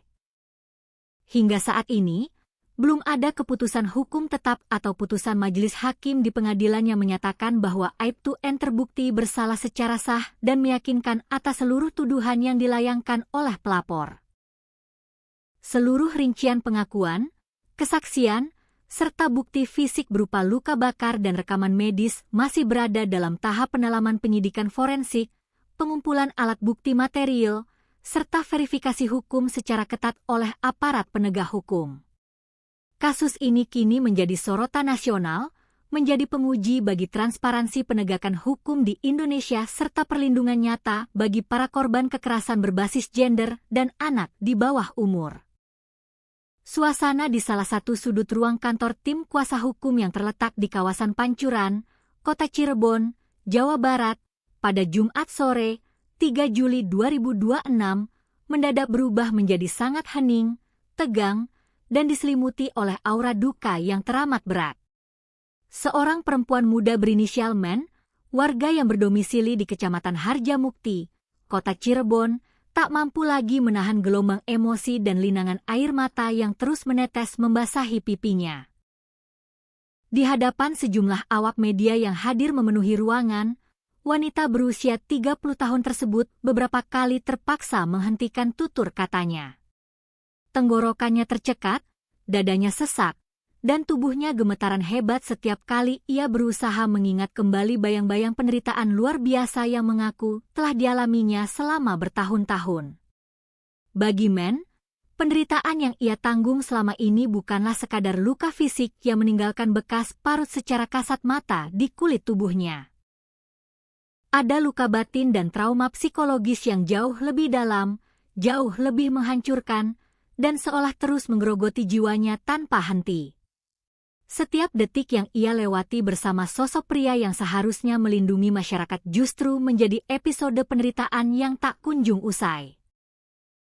Dengan suara yang bergetar menahan kesedihannya mendalam, Men mulai merangkai bait demi bait kisah kelam tentang dugaan tindak kekerasan bertubi-tubi yang dialaminya selama menjalin hubungan asmara dengan seorang oknum anggota kepolisian aktif berinisial Aibtu N. Pria berinisial Aibtu N tersebut diketahui merupakan anggota kepolisian aktif yang sehari-hari bertugas di lingkungan Polres Tegal Kota, Jawa Tengah. Menurut pengakuan jujur dari mulut Men, benih perkenalan di antara mereka berdua sebenarnya bermula dari perantara seorang kawan dekat pada pertengahan tahun 2023 silam. Namun, harapan untuk mendapatkan jalinan kasih yang penuh rasa aman dan kebahagiaan seketika sirna sejak awal masa perkenalan tersebut. Men mengungkapkan sebuah fakta mengejutkan bahwa sejak awal pertemuannya dengan terlapor, dirinya sudah dihadapkan pada perlakuan yang sama sekali tidak manusiawi dan melanggar hukum. Awal mula aku dikenalin oleh teman. Di awal pertama kenal juga udah dicekoki narkotika, tutur Men dengan tatapan mata yang penuh kehampaan saat mengenang detik-detik awal bagaimana dirinya mulai terjerat ke dalam lingkaran kontrol dan intimidasi dari oknum tersebut. Seiring berjalannya waktu, hubungan yang dilandasi oleh kecanduan, ketakutan, dan kontrol sepihak itu bertransformasi menjadi panggung penyiksaan yang kian hari kian tak terkendali. Puncak dari aksi kekerasan fisik yang paling mengerikan yang dilaporkan oleh Men terjadi pada bulan September tahun 2025. Di dalam kurun waktu yang amat kelam tersebut, wanita Malang ini mengaku mengalami siksaan fisik yang sangat ekstrim dan mengancam keselamatan jiwanya secara langsung, yakni berupa dugaan penyiraman cairan kimia berbahaya jenis air keras. Efek destruktif dari penyiraman air keras tersebut menyengat kulit dan dagingnya, meninggalkan bekas luka bakar permanen yang tidak hanya merusak penampilan fisiknya, tetapi juga terus-menerus menyisakan rasa sakit yang teramat perih secara berkala. Selain teror penyiraman air keras yang mengerikan itu, tindakan kekerasan fisik berskala rutin seolah menjadi santapan pahit sehari-hari yang harus ditelan oleh Men. Saat ditanya oleh wartawan mengenai bentuk-bentuk penganiayaan lain yang dialaminya, Men sempat terdiam 1000 bahasa, menundukkan kepalanya dalam-dalam, sebelum akhirnya menjawab singkat dengan nada lirih, "Ya, pernah dipukul." Pertanyaan besar yang kemudian muncul di benak publik adalah mengapa Men memilih untuk bungkam, bertahan, dan tidak langsung melaporkan peristiwa penyiksaan yang sangat keji ini kepada pihak berwajib sejak awal? Jawaban di balik sikap diamnya selama bertahun-tahun itu rupanya berakar dari rasa takut yang sangat mencekam. Men mengaku hidup di bawah cengkraman taktik intimidasi dan teror mental yang sangat terstruktur dari terlapor. Setiap kali Men berusaha melepaskan diri atau mengancam akan melapor, oknum Aibtu N diduga selalu menggunakan senjata pemungkas yang paling membungkam mental korban, ancaman penyebaran dokumen asusila. Ketika ditanya oleh awak media mengenai bentuk ancaman apa yang paling membayang-bayangi pikirannya dan membuat jiwanya kaku tak berdaya, Men mengungkapkan rasa frustrasinya. Lebih ke penyiksaan, pemukulan, terus juga akan disebari video asusila, katanya dengan suara lincir memegang jemarinya sendiri. Bayang-bayang kehancuran nama baik di mata masyarakat, rasa malu yang mendalam terhadap keluarga besar, serta ancaman teror keselamatan fisik yang membuntutinya setiap saat membuat Men merasa terpojok di sudut tergelap dalam hidupnya. Ia merasa terjebak dalam sangkar tanpa jalan keluar, terpaksa menelan bulat-bulat setiap siksaan demi melindungi sisa-sisa martabat hidupnya yang terus diinjak-injak. Namun, di tengah timbunan bekas luka bakar dan rasa sakit di sekujur tubuhnya, ada satu luka yang paling tidak bisa diterima oleh logika dan naluri Men sebagai seorang ibu. Tangis Men yang dari awal wawancara ditahan-tahan, akhirnya pecah tak terkendali menjadi histeris ketika pembicaraan mulai menyentuh nasib sang buah hati. Anak kandungnya, yang saat ini baru saja menginjak usia 4 tahun, dilaporkan tidak hanya menjadi saksi pasif, melainkan ikut terpapar secara langsung oleh sebagian besar aksi kekerasan, penyiksaan, dan perlakuan menyimpang yang terjadi di dalam rumah tersebut. Saat jurnalis bertanya secara hati-hati apakah anak balitanya itu melihat langsung tindak penyiksaan yang dialami oleh ibunya, Men mengangguk pelan dengan air mata yang mengalir deras di pipinya. Menyaksikan, jawab Men singkat, sebelum akhirnya pertahanannya runtuh total dan suaranya berubah menjadi raungan kesedihan yang memilukan di dalam ruangan tersebut. Dengan napas yang tersengal-sengal, Men mengingat kembali bagaimana anaknya yang saat kejadian baru berusia 2 tahun terpaksa harus berada di lokasi yang sama, mematung ketakutan sambil menyaksikan tubuh ibu kandungnya dipukuli dan dianiaya tanpa ada tempat untuk berlari. Ia, dulu menyaksikan penyiksaan, ucapnya sambil menangis histeris, membuat seluruh orang yang berada di dalam ruangan ikut merasakan kepedihan yang teramat sangat. Kenyataan pahit yang disampaikan oleh Men tidak berhenti sampai di situ saja. Pengakuan selanjutnya bahkan jauh lebih mengiris hati dan memicu kemarahan publik. Menurut penuturan jujur dari Men, anak balitanya tersebut tidak hanya dipaksa menjadi saksi dari kekerasan fisik, melainkan juga ikut dipaksa menyaksikan berbagai peristiwa dan perilaku penyimpangan seksual yang diduga dilancarkan oleh oknum tersebut. Trauma memori yang ditanamkan pada anak usia dini itu dinilai sudah berada di tahap yang sangat membahayakan perkembangan mentalnya. Puncak kebiadaban psikologis yang diungkapkan oleh Mann adalah ketika balitanya diperlihatkan konten-konten dewasa yang sangat tidak pantas. Mann menuturkan bahwa ada momen di mana anak balitanya dipinjami telepon seluler atau HP milik terlapor, namun di dalamnya justru ditontonkan video-video asusila secara sengaja kepada anak yang baru belajar bicara tersebut. Sampai anak aku pernah pinjam HP beliau, ditontonin video asusila. Itu anak umur 2 tahun, teriak Mann di tengah tangis histerisnya. Beban trauma batin yang begitu bertumpuk, rasa bersalah kepada sang anak, serta bayang-bayang ketakutan berkepanjangan inilah yang membuat Mann selama bertahun-tahun merasa hidupnya bagaikan mati berdiri. Aku takut, aku makanya enggak berani selama ini. Karena udah banyak tekanan. Aku bukan cuman luka bakaran yang dialami, luka batin juga, kan? Selama ini aku pendam, rintihnya memilukan. Di tengah pekatnya kegelapan dan keputusasaan hidup yang dialami oleh Mann, keluarga menjadi satu-satunya pelita dan benteng pertahanan terakhir yang menyelamatkan jiwanya dari kehancuran total. Ketika Mann sudah berada di titik nadir dan tidak lagi memiliki kekuatan fisik maupun mental untuk bertahan, hadirnya dukungan tanpa syarat dari sang ibu dan kakak perempuan menjadi titik balik yang teramat krusial. Rasa iba yang mendalam melihat tubuh anak dan adik mereka penuh luka, ditambah rasa prihatin yang membuncah atas kondisi trauma psikologis yang menimpa sang cucu, membakar keberanian pihak keluarga untuk mengambil sikap tegas. Melihat penderitaan Mann yang sudah lewat dari batas toleransi manusia, ibu kandung dan kakak perempuan Mann mengambil inisiatif berani untuk memutus rantai kekerasan tersebut. Pihak keluarga secara aktif langsung mencari jalur perlindungan hukum luar dengan menghubungi tim advokasi masyarakat Hotman 911. Keluarga sih. Mama sama kakak yang hubungin Hotman 911, ungkap Mann, menjelaskan bagaimana awal mula kasus yang terkunci rapat selama bertahun-tahun ini akhirnya bisa keluar ke permukaan dan mendapatkan atensi publik nasional. Uluran tangan dari tim hukum dan dorongan penuh dari keluarga inilah yang akhirnya meniupkan keberanian baru ke dalam dada Mann. Wanita yang dulunya dipenuhi rasa takut ini akhirnya membulatkan tekad untuk melawan bayang-bayang intimidasi dan melangkah tegas menempuh jalur hukum resmi. Mann menyadari bahwa jika ia terus berdiam diri, tidak hanya masa depannya yang hancur, tetapi mental dan jiwa anak kandungnya yang masih balita akan terancam rusak selamanya.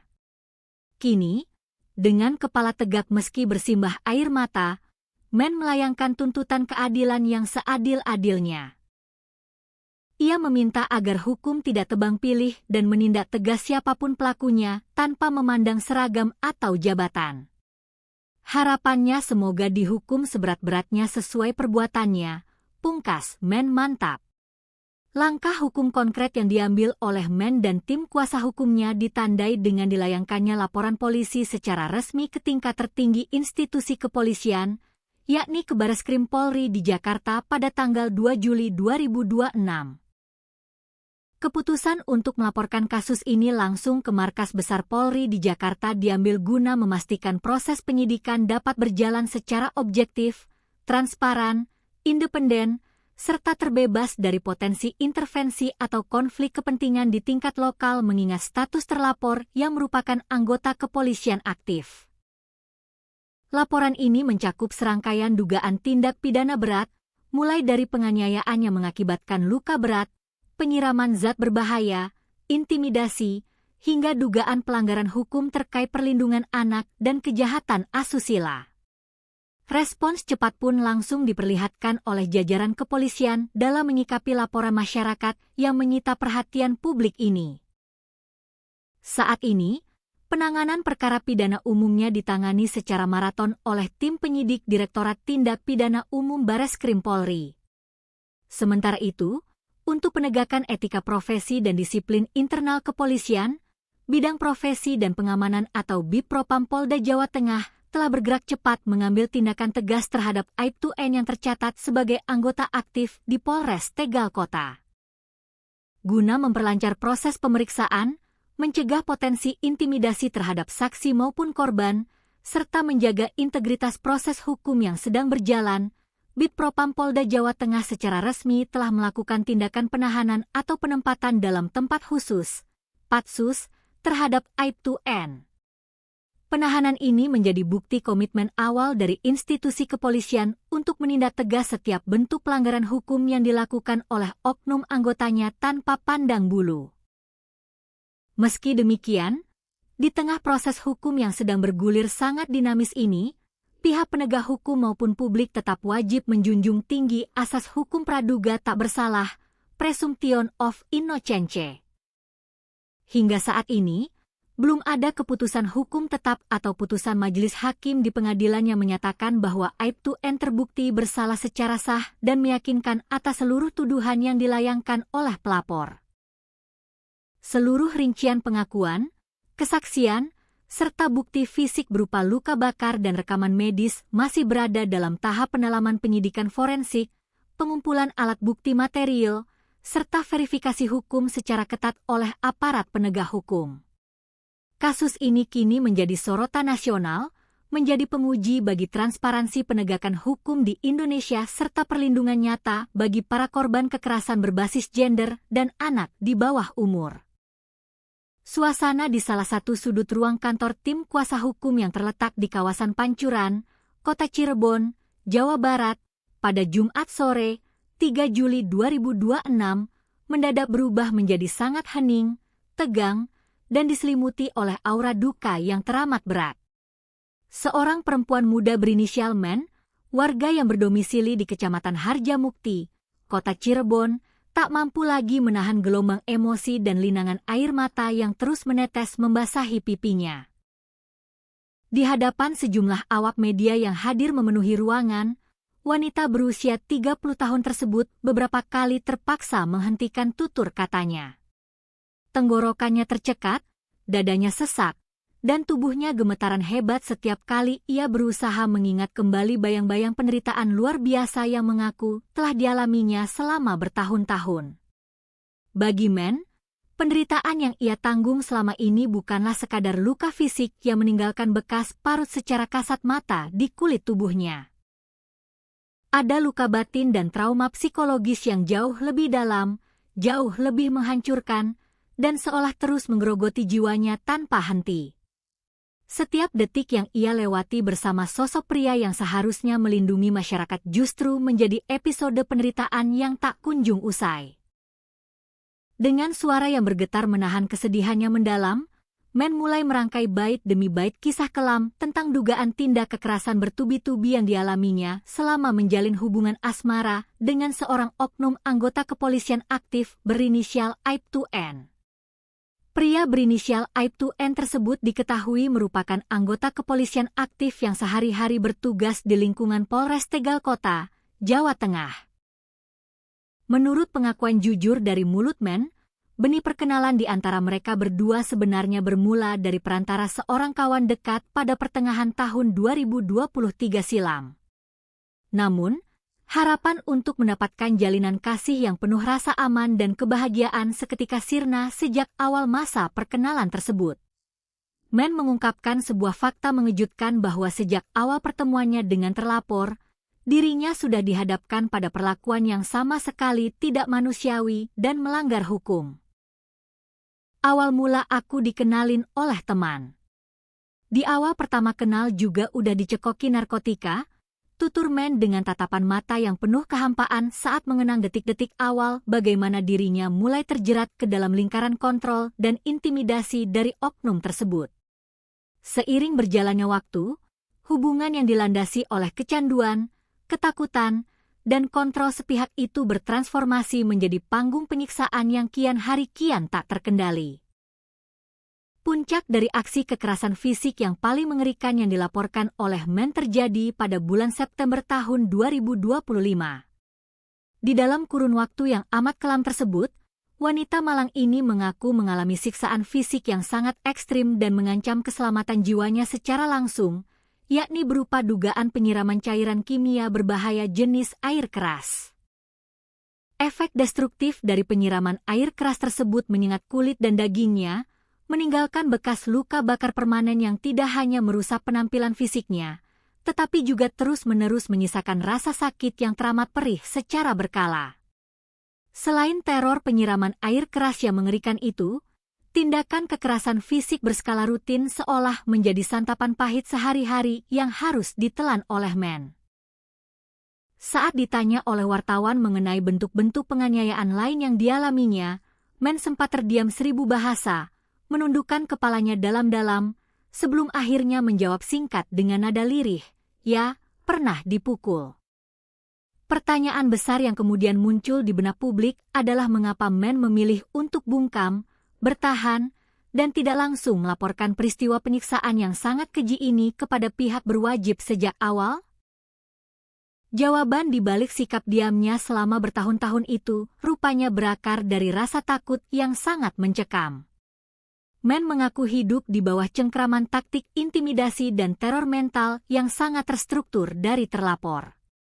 Setiap kali Men berusaha melepaskan diri atau mengancam akan melapor, oknum Aib2N diduga selalu menggunakan senjata pemungkas yang paling membungkam mental korban, ancaman penyebaran dokumen asusila. Ketika ditanya oleh awak media mengenai bentuk ancaman apa yang paling membayang-bayangi pikirannya dan membuat jiwanya kaku tak berdaya, Men mengungkapkan rasa frustrasinya. Lebih ke penyiksaan, pemukulan, terus juga akan disebari video asusila, katanya dengan suara lincir memegang jemarinya sendiri. Bayang-bayang kehancuran nama baik di mata masyarakat, rasa malu yang mendalam terhadap keluarga besar, serta ancaman teror keselamatan fisik yang membuntutinya setiap saat membuat Men merasa terpojok di sudut tergelap dalam hidupnya.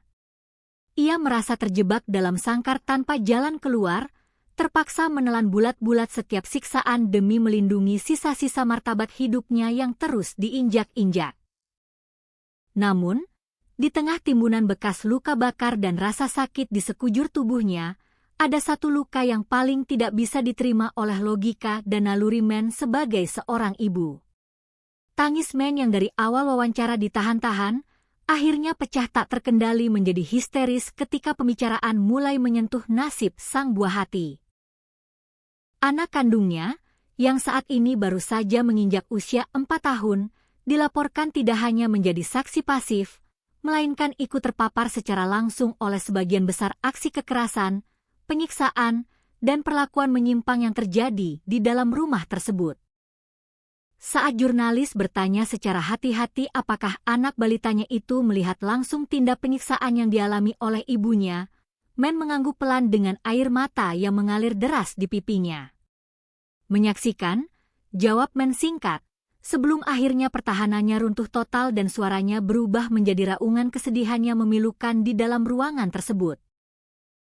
Dengan napas yang tersengal-sengal, Men mengingat kembali bagaimana anaknya yang saat kejadian baru berusia 2 tahun terpaksa harus berada di lokasi yang sama, mematung ketakutan sambil menyaksikan tubuh ibu kandungnya dipukuli dan dianiaya tanpa ada tempat untuk berlari. Ia, dulu menyaksikan penyiksaan, ucapnya sambil menangis histeris, membuat seluruh orang yang berada di dalam ruangan ikut merasakan kepedihan yang teramat sangat. Kenyataan pahit yang disampaikan oleh Men tidak berhenti sampai di situ saja. Pengakuan selanjutnya bahkan jauh lebih mengiris hati dan memicu kemarahan publik. Menurut penuturan jujur dari Men, anak balitanya tersebut tidak hanya dipaksa menjadi saksi dari kekerasan fisik, melainkan juga ikut dipaksa menyaksikan berbagai peristiwa dan perilaku penyimpangan seksual yang diduga dilancarkan oleh oknum tersebut. Trauma memori yang ditanamkan pada anak usia dini itu dinilai sudah berada di tahap yang sangat membahayakan perkembangan mentalnya. Puncak kebiadaban psikologis yang diungkapkan oleh Men adalah ketika balitanya diperlihatkan konten-konten dewasa yang sangat tidak pantas.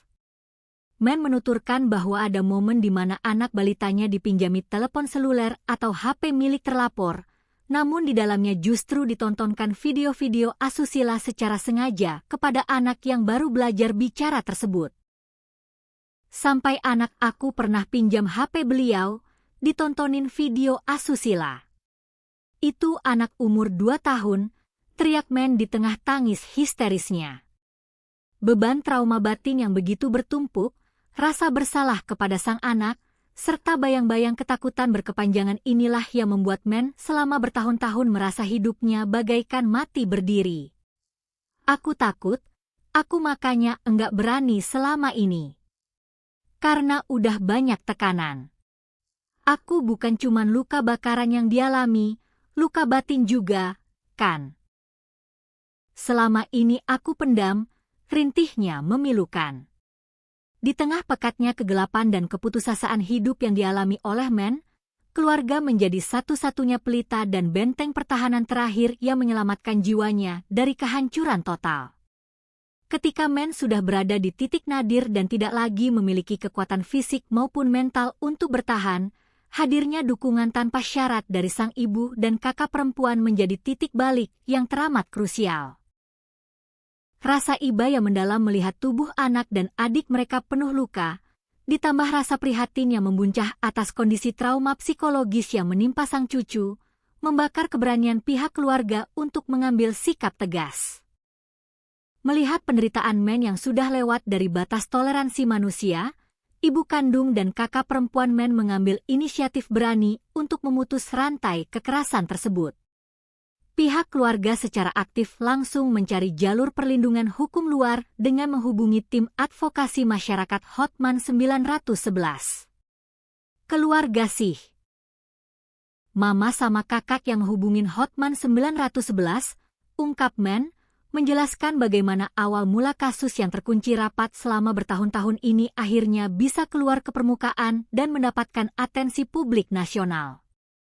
Uluran tangan dari tim hukum dan dorongan penuh dari keluarga inilah yang akhirnya meniupkan keberanian baru ke dalam dada Men. Wanita yang dulunya dipenuhi rasa takut ini akhirnya membulatkan tekad untuk melawan bayang-bayang intimidasi dan melangkah tegas menempuh jalur hukum resmi. Men menyadari bahwa jika ia terus berdiam diri, tidak hanya masa depannya yang hancur, tetapi mental dan jiwa anak kandungnya yang masih balita akan terancam rusak selamanya. Kini, dengan kepala tegak meski bersimbah air mata, Men melayangkan tuntutan keadilan yang seadil-adilnya. Ia meminta agar hukum tidak tebang pilih dan menindak tegas siapapun pelakunya tanpa memandang seragam atau jabatan. Harapannya semoga dihukum seberat-beratnya sesuai perbuatannya, pungkas Men mantap. Langkah hukum konkret yang diambil oleh Men dan tim kuasa hukumnya ditandai dengan dilayangkannya laporan polisi secara resmi ke tingkat tertinggi institusi kepolisian, yakni ke Bareskrim Polri di Jakarta pada tanggal 2 Juli 2026. Keputusan untuk melaporkan kasus ini langsung ke Markas Besar Polri di Jakarta diambil guna memastikan proses penyidikan dapat berjalan secara objektif, transparan, independen, serta terbebas dari potensi intervensi atau konflik kepentingan di tingkat lokal mengingat status terlapor yang merupakan anggota kepolisian aktif. Laporan ini mencakup serangkaian dugaan tindak pidana berat, mulai dari penganiayaan yang mengakibatkan luka berat, penyiraman zat berbahaya, intimidasi, hingga dugaan pelanggaran hukum terkait perlindungan anak dan kejahatan asusila.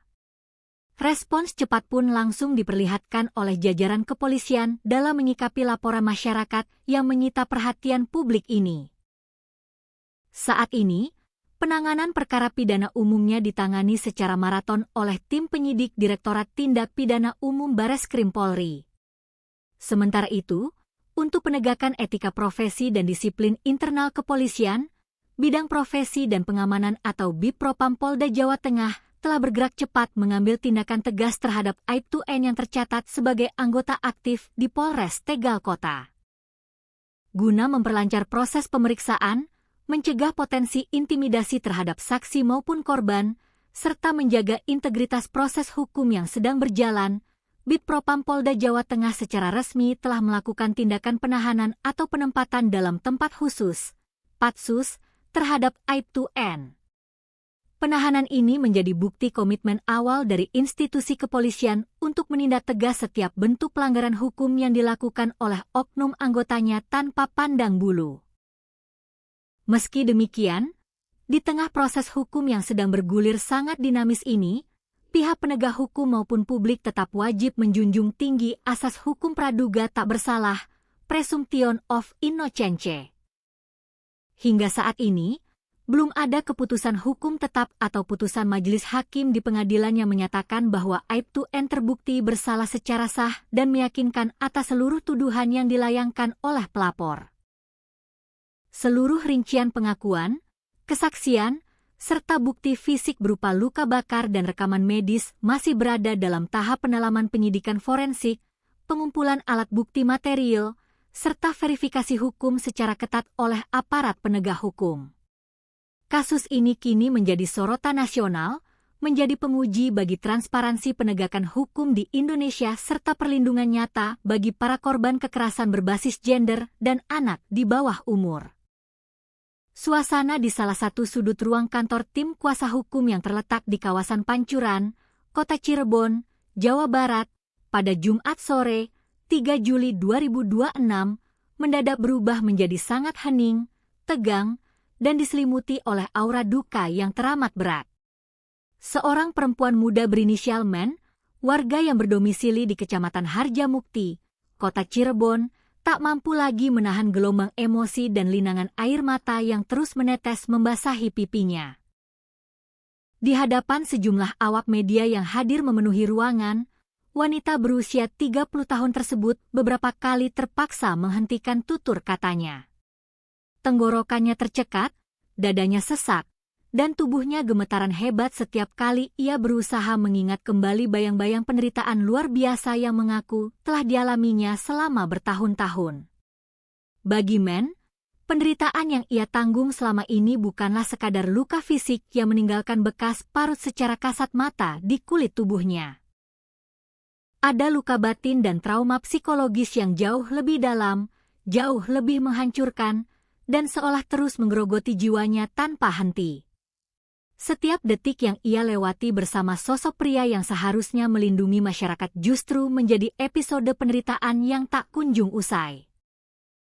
Dengan suara yang bergetar menahan kesedihannya mendalam, Men mulai merangkai bait demi bait kisah kelam tentang dugaan tindak kekerasan bertubi-tubi yang dialaminya selama menjalin hubungan asmara dengan seorang oknum anggota kepolisian aktif berinisial Aibtu N.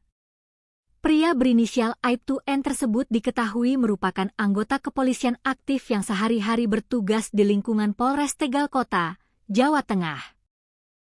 Menurut pengakuan jujur dari mulut Men, benih perkenalan di antara mereka berdua sebenarnya bermula dari perantara seorang kawan dekat pada pertengahan tahun 2023 silam. Namun, harapan untuk mendapatkan jalinan kasih yang penuh rasa aman dan kebahagiaan seketika sirna sejak awal masa perkenalan tersebut.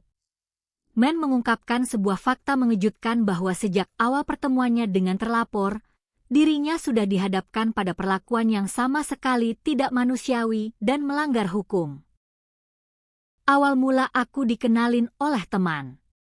Di awal pertama kenal juga udah dicekoki narkotika, tutur Men dengan tatapan mata yang penuh kehampaan saat mengenang detik-detik awal bagaimana dirinya mulai terjerat ke dalam lingkaran kontrol dan intimidasi dari oknum tersebut.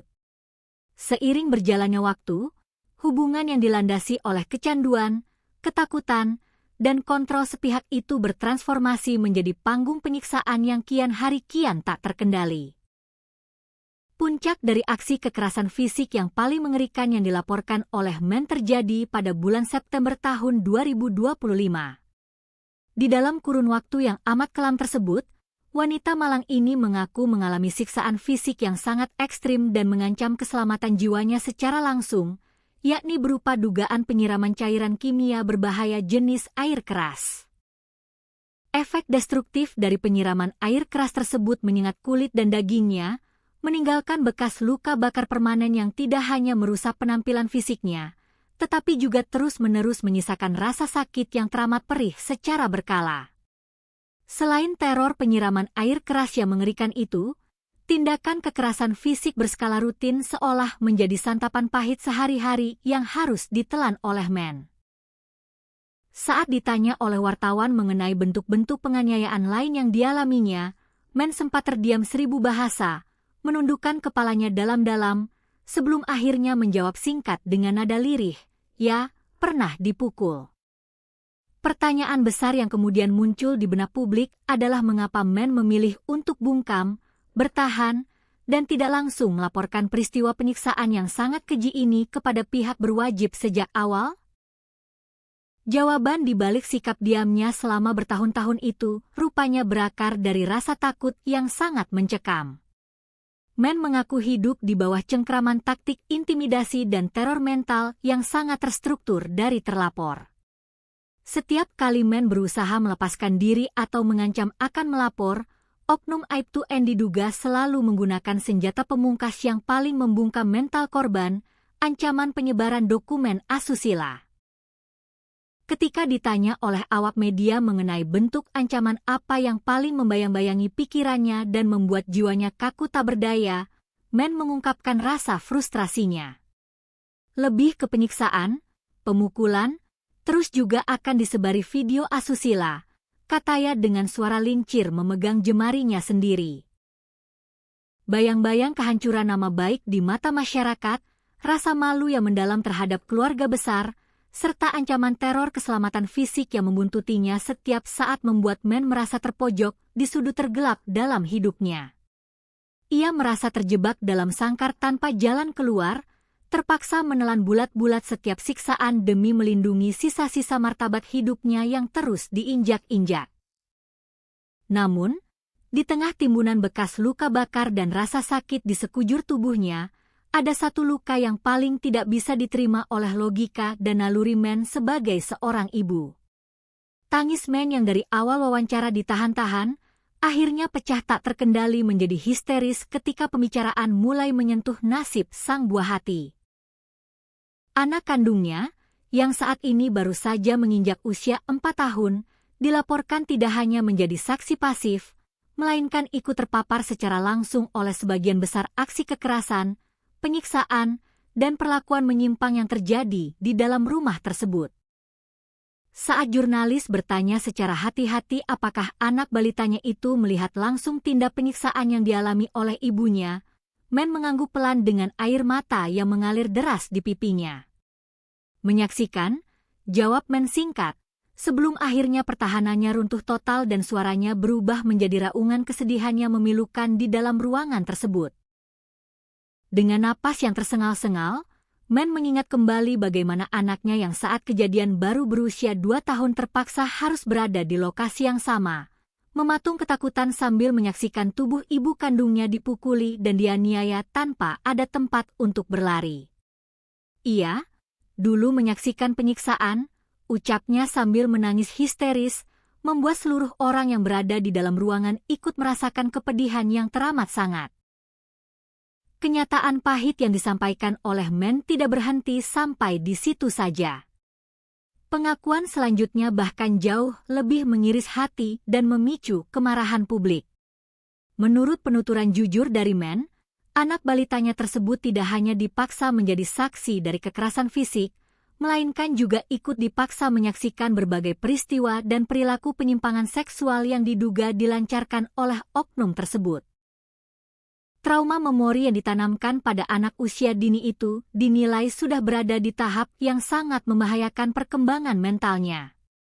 Puncak kebiadaban psikologis yang diungkapkan oleh Man adalah ketika balitanya diperlihatkan konten-konten dewasa yang sangat tidak pantas.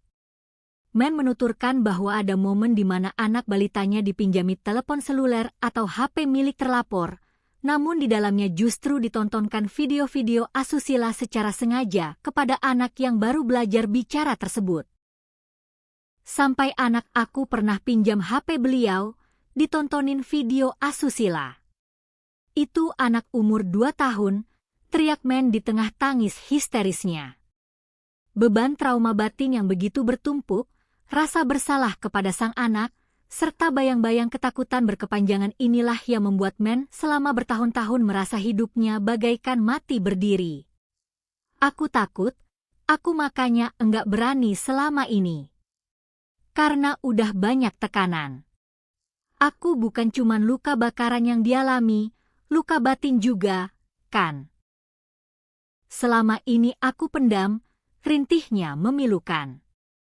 Di tengah pekatnya kegelapan dan keputusasaan hidup yang dialami oleh Men, keluarga menjadi satu-satunya pelita dan benteng pertahanan terakhir yang menyelamatkan jiwanya dari kehancuran total. Ketika Men sudah berada di titik nadir dan tidak lagi memiliki kekuatan fisik maupun mental untuk bertahan, hadirnya dukungan tanpa syarat dari sang ibu dan kakak perempuan menjadi titik balik yang teramat krusial. Rasa iba yang mendalam melihat tubuh anak dan adik mereka penuh luka, ditambah rasa prihatin yang membuncah atas kondisi trauma psikologis yang menimpa sang cucu, membakar keberanian pihak keluarga untuk mengambil sikap tegas. Melihat penderitaan Men yang sudah lewat dari batas toleransi manusia, ibu kandung dan kakak perempuan Men mengambil inisiatif berani untuk memutus rantai kekerasan tersebut. Pihak keluarga secara aktif langsung mencari jalur perlindungan hukum luar dengan menghubungi tim advokasi masyarakat Hotman 911. Keluarga sih. Mama sama kakak yang hubungin Hotman 911, ungkap Men, menjelaskan bagaimana awal mula kasus yang terkunci rapat selama bertahun-tahun ini akhirnya bisa keluar ke permukaan dan mendapatkan atensi publik nasional. Uluran tangan dari tim hukum dan dorongan penuh dari keluarga inilah yang akhirnya meniupkan keberanian baru ke dalam dada Men. Wanita yang dulunya dipenuhi rasa takut ini akhirnya membulatkan tekad untuk melawan bayang-bayang intimidasi dan melangkah tegas menempuh jalur hukum resmi. Men menyadari bahwa jika ia terus berdiam diri, tidak hanya masa depannya yang hancur, tetapi mental dan jiwa anak kandungnya yang masih balita akan terancam rusak selamanya.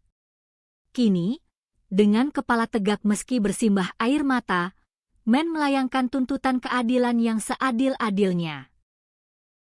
Ia meminta agar hukum tidak tebang pilih dan menindak tegas siapapun pelakunya tanpa memandang seragam atau jabatan. Harapannya semoga dihukum seberat-beratnya sesuai perbuatannya, pungkas Men mantap. Langkah hukum konkret yang diambil oleh Men dan tim kuasa hukumnya ditandai dengan dilayangkannya laporan polisi secara resmi ke tingkat tertinggi institusi kepolisian, yakni ke Bareskrim Polri di Jakarta pada tanggal 2 Juli 2026. Keputusan untuk melaporkan kasus ini langsung ke Markas Besar Polri di Jakarta diambil guna memastikan proses penyidikan dapat berjalan secara objektif, transparan, independen, serta terbebas dari potensi intervensi atau konflik kepentingan di tingkat lokal mengingat status terlapor yang merupakan anggota kepolisian aktif. Laporan ini mencakup serangkaian dugaan tindak pidana berat, mulai dari penganiayaan yang mengakibatkan luka berat, penyiraman zat berbahaya, intimidasi, hingga dugaan pelanggaran hukum terkait perlindungan anak dan kejahatan asusila. Respons cepat pun langsung diperlihatkan oleh jajaran kepolisian dalam menyikapi laporan masyarakat yang menyita perhatian publik ini. Saat ini, penanganan perkara pidana umumnya ditangani secara maraton oleh tim penyidik Direktorat Tindak Pidana Umum Bareskrim Polri. Sementara itu, untuk penegakan etika profesi dan disiplin internal kepolisian, Bidang Profesi dan Pengamanan atau Bipropam Polda Jawa Tengah telah bergerak cepat mengambil tindakan tegas terhadap Aibtu N yang tercatat sebagai anggota aktif di Polres Tegal Kota. Guna memperlancar proses pemeriksaan, mencegah potensi intimidasi terhadap saksi maupun korban, serta menjaga integritas proses hukum yang sedang berjalan, Bipropam Polda Jawa Tengah secara resmi telah melakukan tindakan penahanan atau penempatan dalam tempat khusus, Patsus, terhadap Aibtu N. Penahanan ini menjadi bukti komitmen awal dari institusi kepolisian untuk menindak tegas setiap bentuk pelanggaran hukum yang dilakukan oleh oknum anggotanya tanpa pandang bulu. Meski demikian, di tengah proses hukum yang sedang bergulir sangat dinamis ini, pihak penegak hukum maupun publik tetap wajib menjunjung tinggi asas hukum praduga tak bersalah, presumption of innocence. Hingga saat ini, Belum ada keputusan hukum tetap atau putusan majelis hakim di pengadilan yang menyatakan bahwa Aibtu-N terbukti bersalah secara sah dan meyakinkan atas seluruh tuduhan yang dilayangkan oleh pelapor. Seluruh rincian pengakuan, kesaksian, serta bukti fisik berupa luka bakar dan rekaman medis masih berada dalam tahap pendalaman penyidikan forensik, pengumpulan alat bukti material, serta verifikasi hukum secara ketat oleh aparat penegak hukum. Kasus ini kini menjadi sorotan nasional, menjadi penguji bagi transparansi penegakan hukum di Indonesia serta perlindungan nyata bagi para korban kekerasan berbasis gender dan anak di bawah umur. Suasana di salah satu sudut ruang kantor tim kuasa hukum yang terletak di kawasan Pancuran, Kota Cirebon, Jawa Barat, pada Jumat sore, 3 Juli 2026, mendadak berubah menjadi sangat hening, tegang, dan diselimuti oleh aura duka yang teramat berat. Seorang perempuan muda berinisial Men, warga yang berdomisili di Kecamatan Harjamukti, Kota Cirebon, tak mampu lagi menahan gelombang emosi dan linangan air mata yang terus menetes membasahi pipinya. Di hadapan sejumlah awak media yang hadir memenuhi ruangan, wanita berusia 30 tahun tersebut beberapa kali terpaksa menghentikan tutur katanya. Tenggorokannya tercekat, dadanya sesak, dan tubuhnya gemetaran hebat setiap kali ia berusaha mengingat kembali bayang-bayang penderitaan luar biasa yang mengaku telah dialaminya selama bertahun-tahun. Bagi Men, penderitaan yang ia tanggung selama ini bukanlah sekadar luka fisik yang meninggalkan bekas parut secara kasat mata di kulit tubuhnya. Ada luka batin dan trauma psikologis yang jauh lebih dalam, jauh lebih menghancurkan, dan seolah terus menggerogoti jiwanya tanpa henti. Setiap detik yang ia lewati bersama sosok pria yang seharusnya melindungi masyarakat justru menjadi episode penderitaan yang tak kunjung usai. Dengan suara yang bergetar menahan kesedihannya mendalam, Men mulai merangkai bait demi bait kisah kelam tentang dugaan tindak kekerasan bertubi-tubi yang dialaminya selama menjalin hubungan asmara dengan seorang oknum anggota kepolisian aktif berinisial Aibtu-N. Pria berinisial Aibtu-N tersebut diketahui merupakan anggota kepolisian aktif yang sehari-hari bertugas di lingkungan Polres Tegal Kota, Jawa Tengah. Menurut pengakuan jujur dari mulut Men, benih perkenalan di antara mereka berdua sebenarnya bermula dari perantara seorang kawan dekat pada pertengahan tahun 2023 silam. Namun, harapan untuk mendapatkan jalinan kasih yang penuh rasa aman dan kebahagiaan seketika sirna sejak awal masa perkenalan tersebut. Men mengungkapkan sebuah fakta mengejutkan bahwa sejak awal pertemuannya dengan terlapor, dirinya sudah dihadapkan pada perlakuan yang sama sekali tidak manusiawi dan melanggar hukum. Awal mula aku dikenalin oleh teman. Di awal pertama kenal juga udah dicekoki narkotika, tutur Men dengan tatapan mata yang penuh kehampaan saat mengenang detik-detik awal bagaimana dirinya mulai terjerat ke dalam lingkaran kontrol dan intimidasi dari oknum tersebut. Seiring berjalannya waktu, hubungan yang dilandasi oleh kecanduan, ketakutan, dan kontrol sepihak itu bertransformasi menjadi panggung penyiksaan yang kian hari kian tak terkendali. Puncak dari aksi kekerasan fisik yang paling mengerikan yang dilaporkan oleh Men terjadi pada bulan September tahun 2025. Di dalam kurun waktu yang amat kelam tersebut, wanita Malang ini mengaku mengalami siksaan fisik yang sangat ekstrim dan mengancam keselamatan jiwanya secara langsung, yakni berupa dugaan penyiraman cairan kimia berbahaya jenis air keras. Efek destruktif dari penyiraman air keras tersebut menyengat kulit dan dagingnya, meninggalkan bekas luka bakar permanen yang tidak hanya merusak penampilan fisiknya, tetapi juga terus-menerus menyisakan rasa sakit yang teramat perih secara berkala. Selain teror penyiraman air keras yang mengerikan itu, tindakan kekerasan fisik berskala rutin seolah menjadi santapan pahit sehari-hari yang harus ditelan oleh Men. Saat ditanya oleh wartawan mengenai bentuk-bentuk penganiayaan lain yang dialaminya, Men sempat terdiam 1000 bahasa, menundukkan kepalanya dalam-dalam, sebelum akhirnya menjawab singkat dengan nada lirih, "Ya, pernah dipukul." Pertanyaan besar yang kemudian muncul di benak publik adalah mengapa Men memilih untuk bungkam, bertahan, dan tidak langsung melaporkan peristiwa penyiksaan yang sangat keji ini kepada pihak berwajib sejak awal? Jawaban di balik sikap diamnya selama bertahun-tahun itu rupanya berakar dari rasa takut yang sangat mencekam.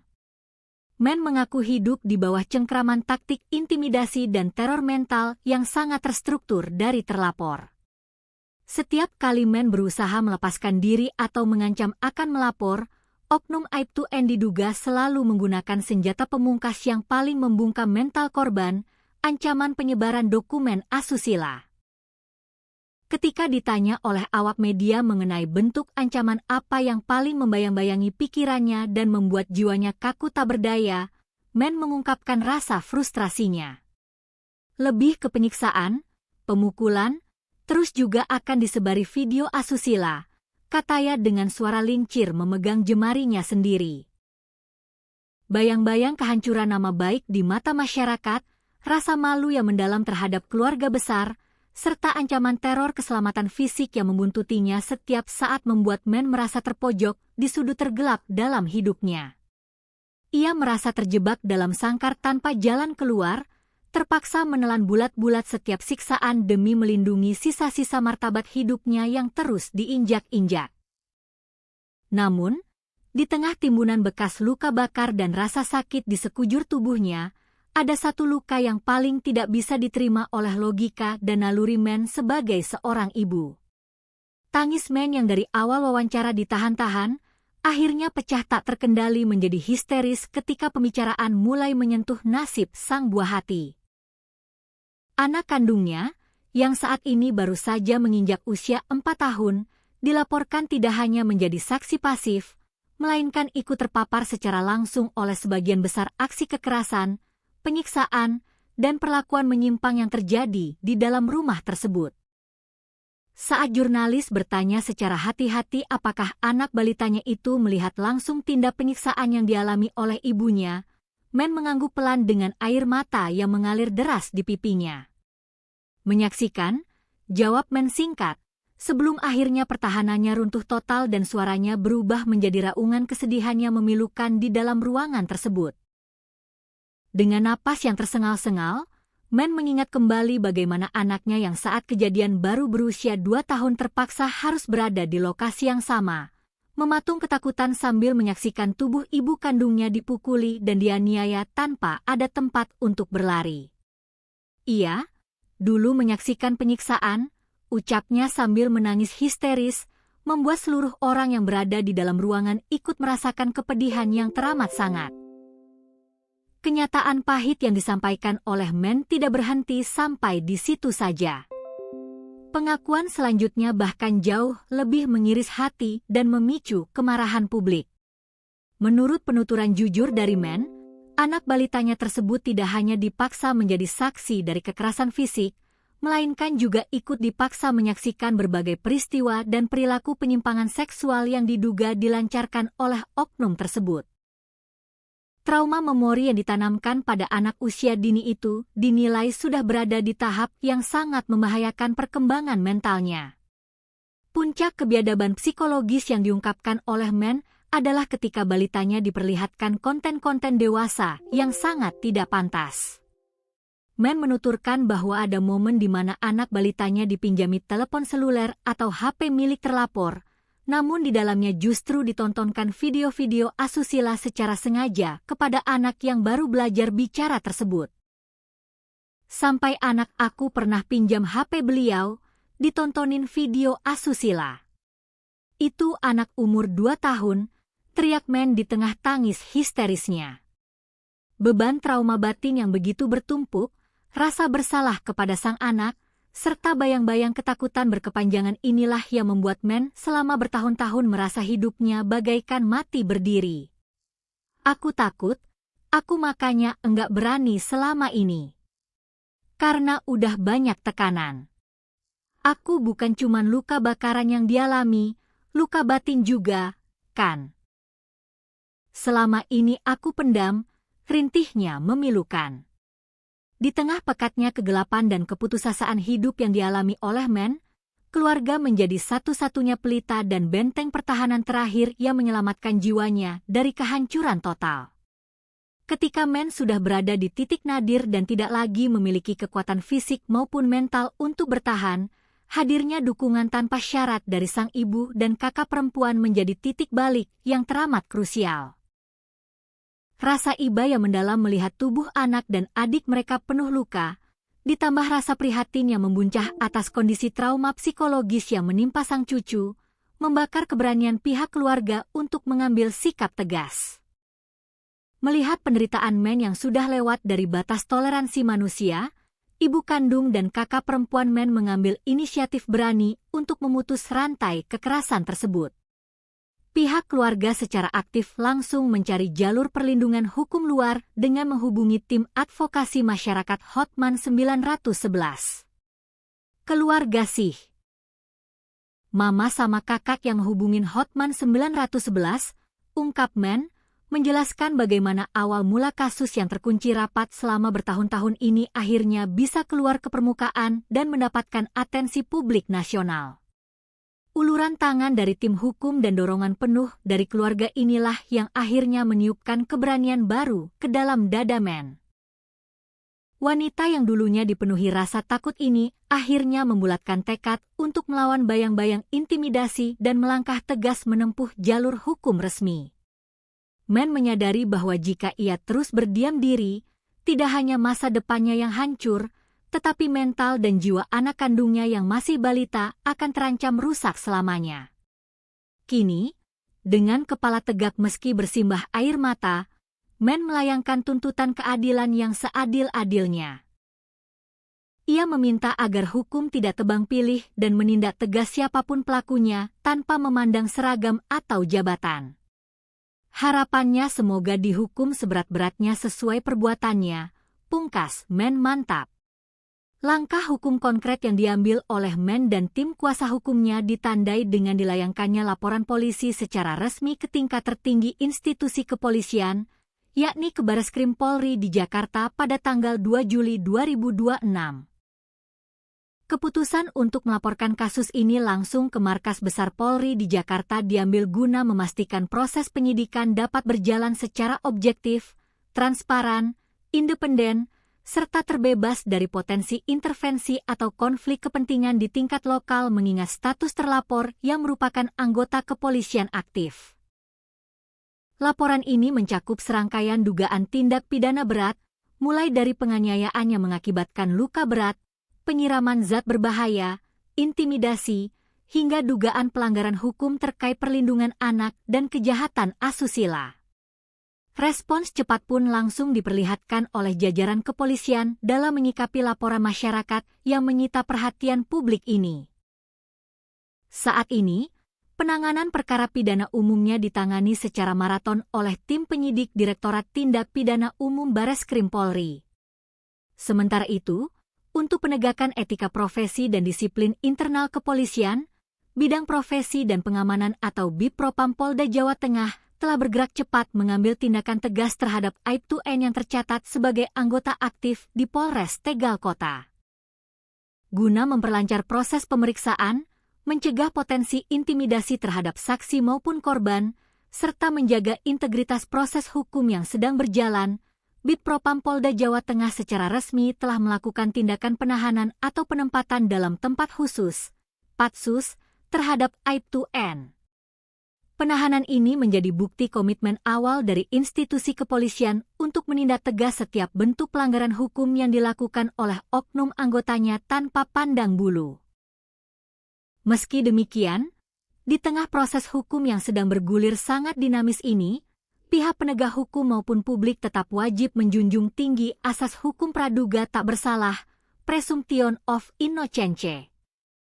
Hingga saat ini, belum ada keputusan hukum tetap atau putusan majelis hakim di pengadilan yang menyatakan bahwa Aibtu N terbukti bersalah secara sah dan meyakinkan atas seluruh tuduhan yang dilayangkan oleh pelapor. Seluruh rincian pengakuan, kesaksian, serta bukti fisik berupa luka bakar dan rekaman medis masih berada dalam tahap pendalaman penyidikan forensik, pengumpulan alat bukti material, serta verifikasi hukum secara ketat oleh aparat penegak hukum. Kasus ini kini menjadi sorotan nasional, menjadi penguji bagi transparansi penegakan hukum di Indonesia serta perlindungan nyata bagi para korban kekerasan berbasis gender dan anak di bawah umur. Suasana di salah satu sudut ruang kantor tim kuasa hukum yang terletak di kawasan Pancuran, Kota Cirebon, Jawa Barat, pada Jumat sore, 3 Juli 2026, mendadak berubah menjadi sangat hening, tegang, dan diselimuti oleh aura duka yang teramat berat. Seorang perempuan muda berinisial Men, warga yang berdomisili di Kecamatan Harjamukti, Kota Cirebon, tak mampu lagi menahan gelombang emosi dan linangan air mata yang terus menetes membasahi pipinya. Di hadapan sejumlah awak media yang hadir memenuhi ruangan, wanita berusia 30 tahun tersebut beberapa kali terpaksa menghentikan tutur katanya. Tenggorokannya tercekat, dadanya sesak, dan tubuhnya gemetaran hebat setiap kali ia berusaha mengingat kembali bayang-bayang penderitaan luar biasa yang mengaku telah dialaminya selama bertahun-tahun. Bagi Men, penderitaan yang ia tanggung selama ini bukanlah sekadar luka fisik yang meninggalkan bekas parut secara kasat mata di kulit tubuhnya. Ada luka batin dan trauma psikologis yang jauh lebih dalam, jauh lebih menghancurkan, dan seolah terus menggerogoti jiwanya tanpa henti. Setiap detik yang ia lewati bersama sosok pria yang seharusnya melindungi masyarakat justru menjadi episode penderitaan yang tak kunjung usai. Dengan suara yang bergetar menahan kesedihannya mendalam, Men mulai merangkai bait demi bait kisah kelam tentang dugaan tindak kekerasan bertubi-tubi yang dialaminya selama menjalin hubungan asmara dengan seorang oknum anggota kepolisian aktif berinisial Aibtu N. Pria berinisial Aibtu N tersebut diketahui merupakan anggota kepolisian aktif yang sehari-hari bertugas di lingkungan Polres Tegal Kota, Jawa Tengah. Menurut pengakuan jujur dari mulut Men, benih perkenalan di antara mereka berdua sebenarnya bermula dari perantara seorang kawan dekat pada pertengahan tahun 2023 silam. Namun, harapan untuk mendapatkan jalinan kasih yang penuh rasa aman dan kebahagiaan seketika sirna sejak awal masa perkenalan tersebut. Men mengungkapkan sebuah fakta mengejutkan bahwa sejak awal pertemuannya dengan terlapor, dirinya sudah dihadapkan pada perlakuan yang sama sekali tidak manusiawi dan melanggar hukum. Awal mula aku dikenalin oleh teman.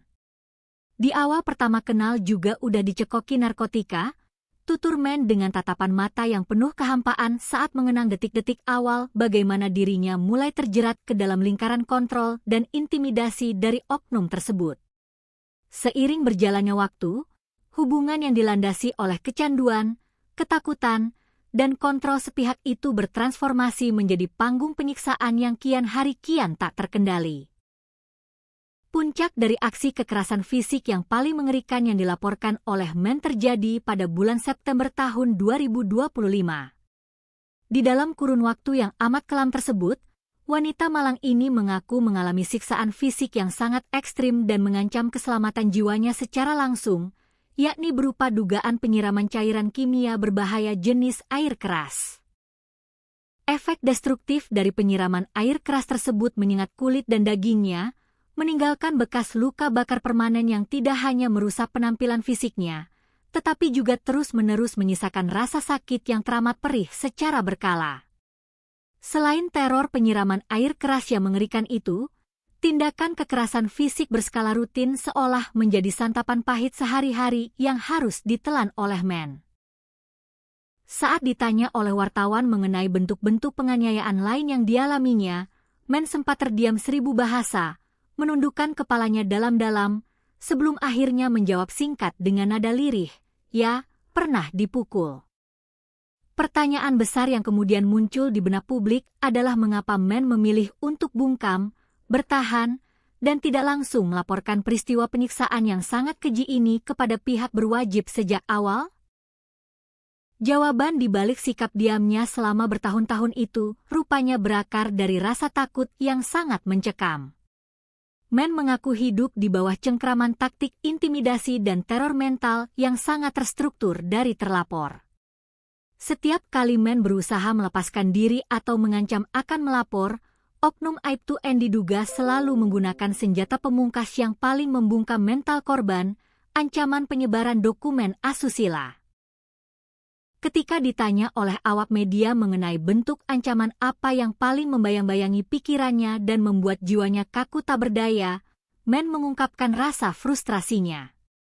Lebih ke penyiksaan, pemukulan, terus juga akan disebari video asusila, katanya dengan suara lincir memegang jemarinya sendiri. Bayang-bayang kehancuran nama baik di mata masyarakat, rasa malu yang mendalam terhadap keluarga besar, serta ancaman teror keselamatan fisik yang membuntutinya setiap saat membuat Men merasa terpojok di sudut tergelap dalam hidupnya. Ia merasa terjebak dalam sangkar tanpa jalan keluar, terpaksa menelan bulat-bulat setiap siksaan demi melindungi sisa-sisa martabat hidupnya yang terus diinjak-injak. Namun, di tengah timbunan bekas luka bakar dan rasa sakit di sekujur tubuhnya, ada satu luka yang paling tidak bisa diterima oleh logika dan naluri Men sebagai seorang ibu.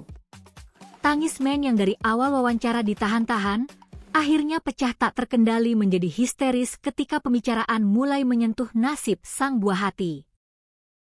Anak kandungnya, yang saat ini baru saja menginjak usia 4 tahun, dilaporkan tidak hanya menjadi saksi pasif, melainkan ikut terpapar secara langsung oleh sebagian besar aksi kekerasan, penyiksaan, dan perlakuan menyimpang yang terjadi di dalam rumah tersebut.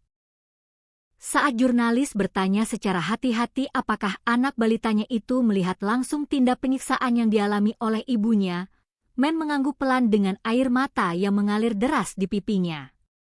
Menyaksikan, jawab Men singkat, sebelum akhirnya pertahanannya runtuh total dan suaranya berubah menjadi raungan kesedihan yang memilukan di dalam ruangan tersebut. Dengan napas yang tersengal-sengal, Men mengingat kembali bagaimana anaknya yang saat kejadian baru berusia 2 tahun terpaksa harus berada di lokasi yang sama, mematung ketakutan sambil menyaksikan tubuh ibu kandungnya dipukuli dan dianiaya tanpa ada tempat untuk berlari. Ia, dulu menyaksikan penyiksaan, ucapnya sambil menangis histeris, membuat seluruh orang yang berada di dalam ruangan ikut merasakan kepedihan yang teramat sangat. Kenyataan pahit yang disampaikan oleh Men tidak berhenti sampai di situ saja. Pengakuan selanjutnya bahkan jauh lebih mengiris hati dan memicu kemarahan publik.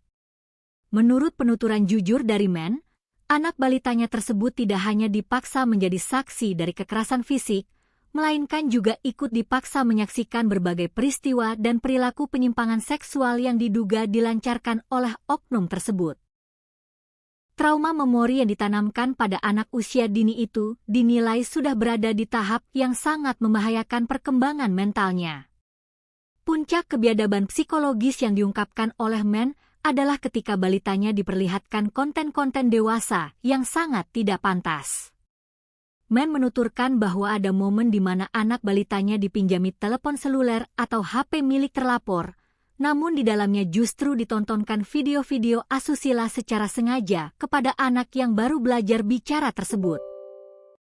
Sampai anak aku pernah pinjam HP beliau, ditontonin video asusila.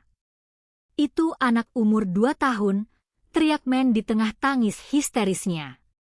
Beban trauma batin yang begitu bertumpuk, rasa bersalah kepada sang anak, serta bayang-bayang ketakutan berkepanjangan inilah yang membuat Men selama bertahun-tahun merasa hidupnya bagaikan mati berdiri.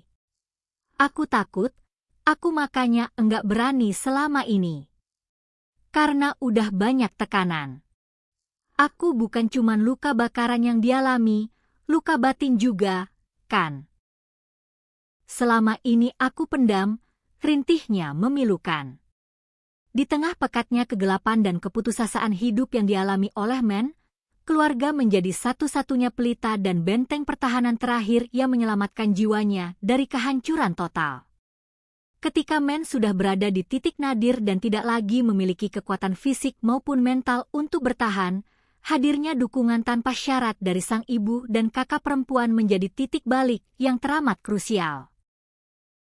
Rasa iba yang mendalam melihat tubuh anak dan adik mereka penuh luka, ditambah rasa prihatin yang membuncah atas kondisi trauma psikologis yang menimpa sang cucu, membakar keberanian pihak keluarga untuk mengambil sikap tegas. Melihat penderitaan Men yang sudah lewat dari batas toleransi manusia, ibu kandung dan kakak perempuan Men mengambil inisiatif berani untuk memutus rantai kekerasan tersebut.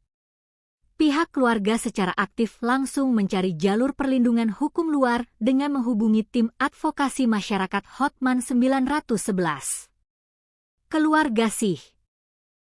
Mama sama kakak yang hubungin Hotman 911, ungkap Men, menjelaskan bagaimana awal mula kasus yang terkunci rapat selama bertahun-tahun ini akhirnya bisa keluar ke permukaan dan mendapatkan atensi publik nasional. Uluran tangan dari tim hukum dan dorongan penuh dari keluarga inilah yang akhirnya meniupkan keberanian baru ke dalam dada Men. Wanita yang dulunya dipenuhi rasa takut ini akhirnya membulatkan tekad untuk melawan bayang-bayang intimidasi dan melangkah tegas menempuh jalur hukum resmi. Men menyadari bahwa jika ia terus berdiam diri, tidak hanya masa depannya yang hancur, tetapi mental dan jiwa anak kandungnya yang masih balita akan terancam rusak selamanya. Kini, dengan kepala tegak meski bersimbah air mata, Men melayangkan tuntutan keadilan yang seadil-adilnya. Ia meminta agar hukum tidak tebang pilih dan menindak tegas siapapun pelakunya tanpa memandang seragam atau jabatan.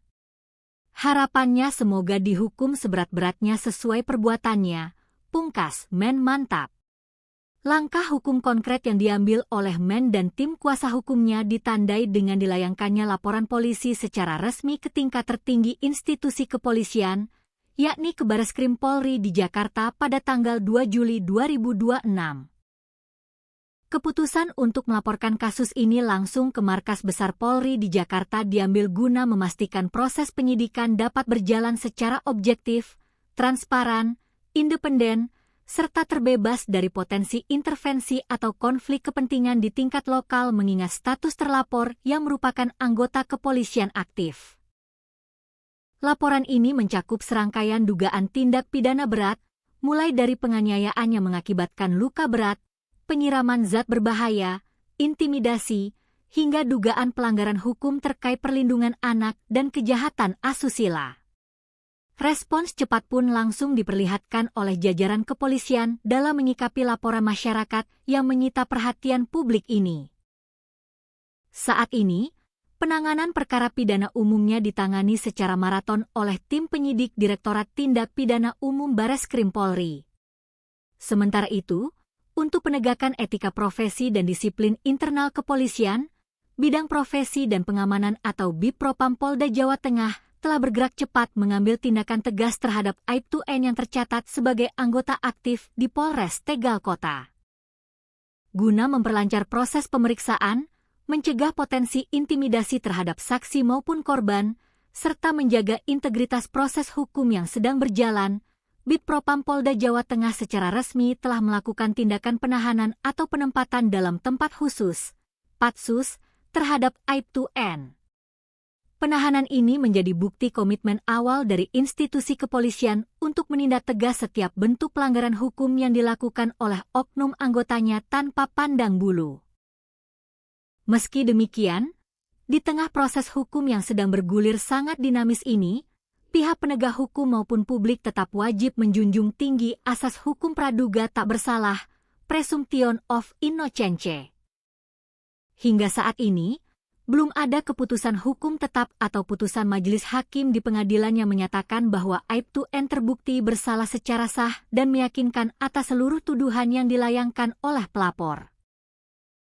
Seluruh rincian pengakuan, kesaksian, serta bukti fisik berupa luka bakar dan rekaman medis masih berada dalam tahap pendalaman penyidikan forensik, pengumpulan alat bukti material, serta verifikasi hukum secara ketat oleh aparat penegak hukum. Kasus ini kini menjadi sorotan nasional, menjadi penguji bagi transparansi penegakan hukum di Indonesia serta perlindungan nyata bagi para korban kekerasan berbasis gender dan anak di bawah umur. Suasana di salah satu sudut ruang kantor tim kuasa hukum yang terletak di kawasan Pancuran, Kota Cirebon, Jawa Barat, pada Jumat sore, 3 Juli 2026, mendadak berubah menjadi sangat hening, tegang, dan diselimuti oleh aura duka yang teramat berat. Seorang perempuan muda berinisial Men, warga yang berdomisili di Kecamatan Harjamukti, Kota Cirebon, tak mampu lagi menahan gelombang emosi dan linangan air mata yang terus menetes membasahi pipinya. Di hadapan sejumlah awak media yang hadir memenuhi ruangan, wanita berusia 30 tahun tersebut beberapa kali terpaksa menghentikan tutur katanya. Tenggorokannya tercekat, dadanya sesak, dan tubuhnya gemetaran hebat setiap kali ia berusaha mengingat kembali bayang-bayang penderitaan luar biasa yang mengaku telah dialaminya selama bertahun-tahun. Bagi Men, penderitaan yang ia tanggung selama ini bukanlah sekadar luka fisik yang meninggalkan bekas parut secara kasat mata di kulit tubuhnya. Ada luka batin dan trauma psikologis yang jauh lebih dalam, jauh lebih menghancurkan, dan seolah terus menggerogoti jiwanya tanpa henti. Setiap detik yang ia lewati bersama sosok pria yang seharusnya melindungi masyarakat justru menjadi episode penderitaan yang tak kunjung usai. Dengan suara yang bergetar menahan kesedihannya mendalam, Men mulai merangkai bait demi bait kisah kelam tentang dugaan tindak kekerasan bertubi-tubi yang dialaminya selama menjalin hubungan asmara dengan seorang oknum anggota kepolisian aktif berinisial Aibtu-N. Pria berinisial Aibtu-N tersebut diketahui merupakan anggota kepolisian aktif yang sehari-hari bertugas di lingkungan Polres Tegal Kota, Jawa Tengah. Menurut pengakuan jujur dari mulut Men, benih perkenalan di antara mereka berdua sebenarnya bermula dari perantara seorang kawan dekat pada pertengahan tahun 2023 silam. Namun, harapan untuk mendapatkan jalinan kasih yang penuh rasa aman dan kebahagiaan seketika sirna sejak awal masa perkenalan tersebut. Men mengungkapkan sebuah fakta mengejutkan bahwa sejak awal pertemuannya dengan terlapor, dirinya sudah dihadapkan pada perlakuan yang sama sekali tidak manusiawi dan melanggar hukum. Awal mula aku dikenalin oleh teman.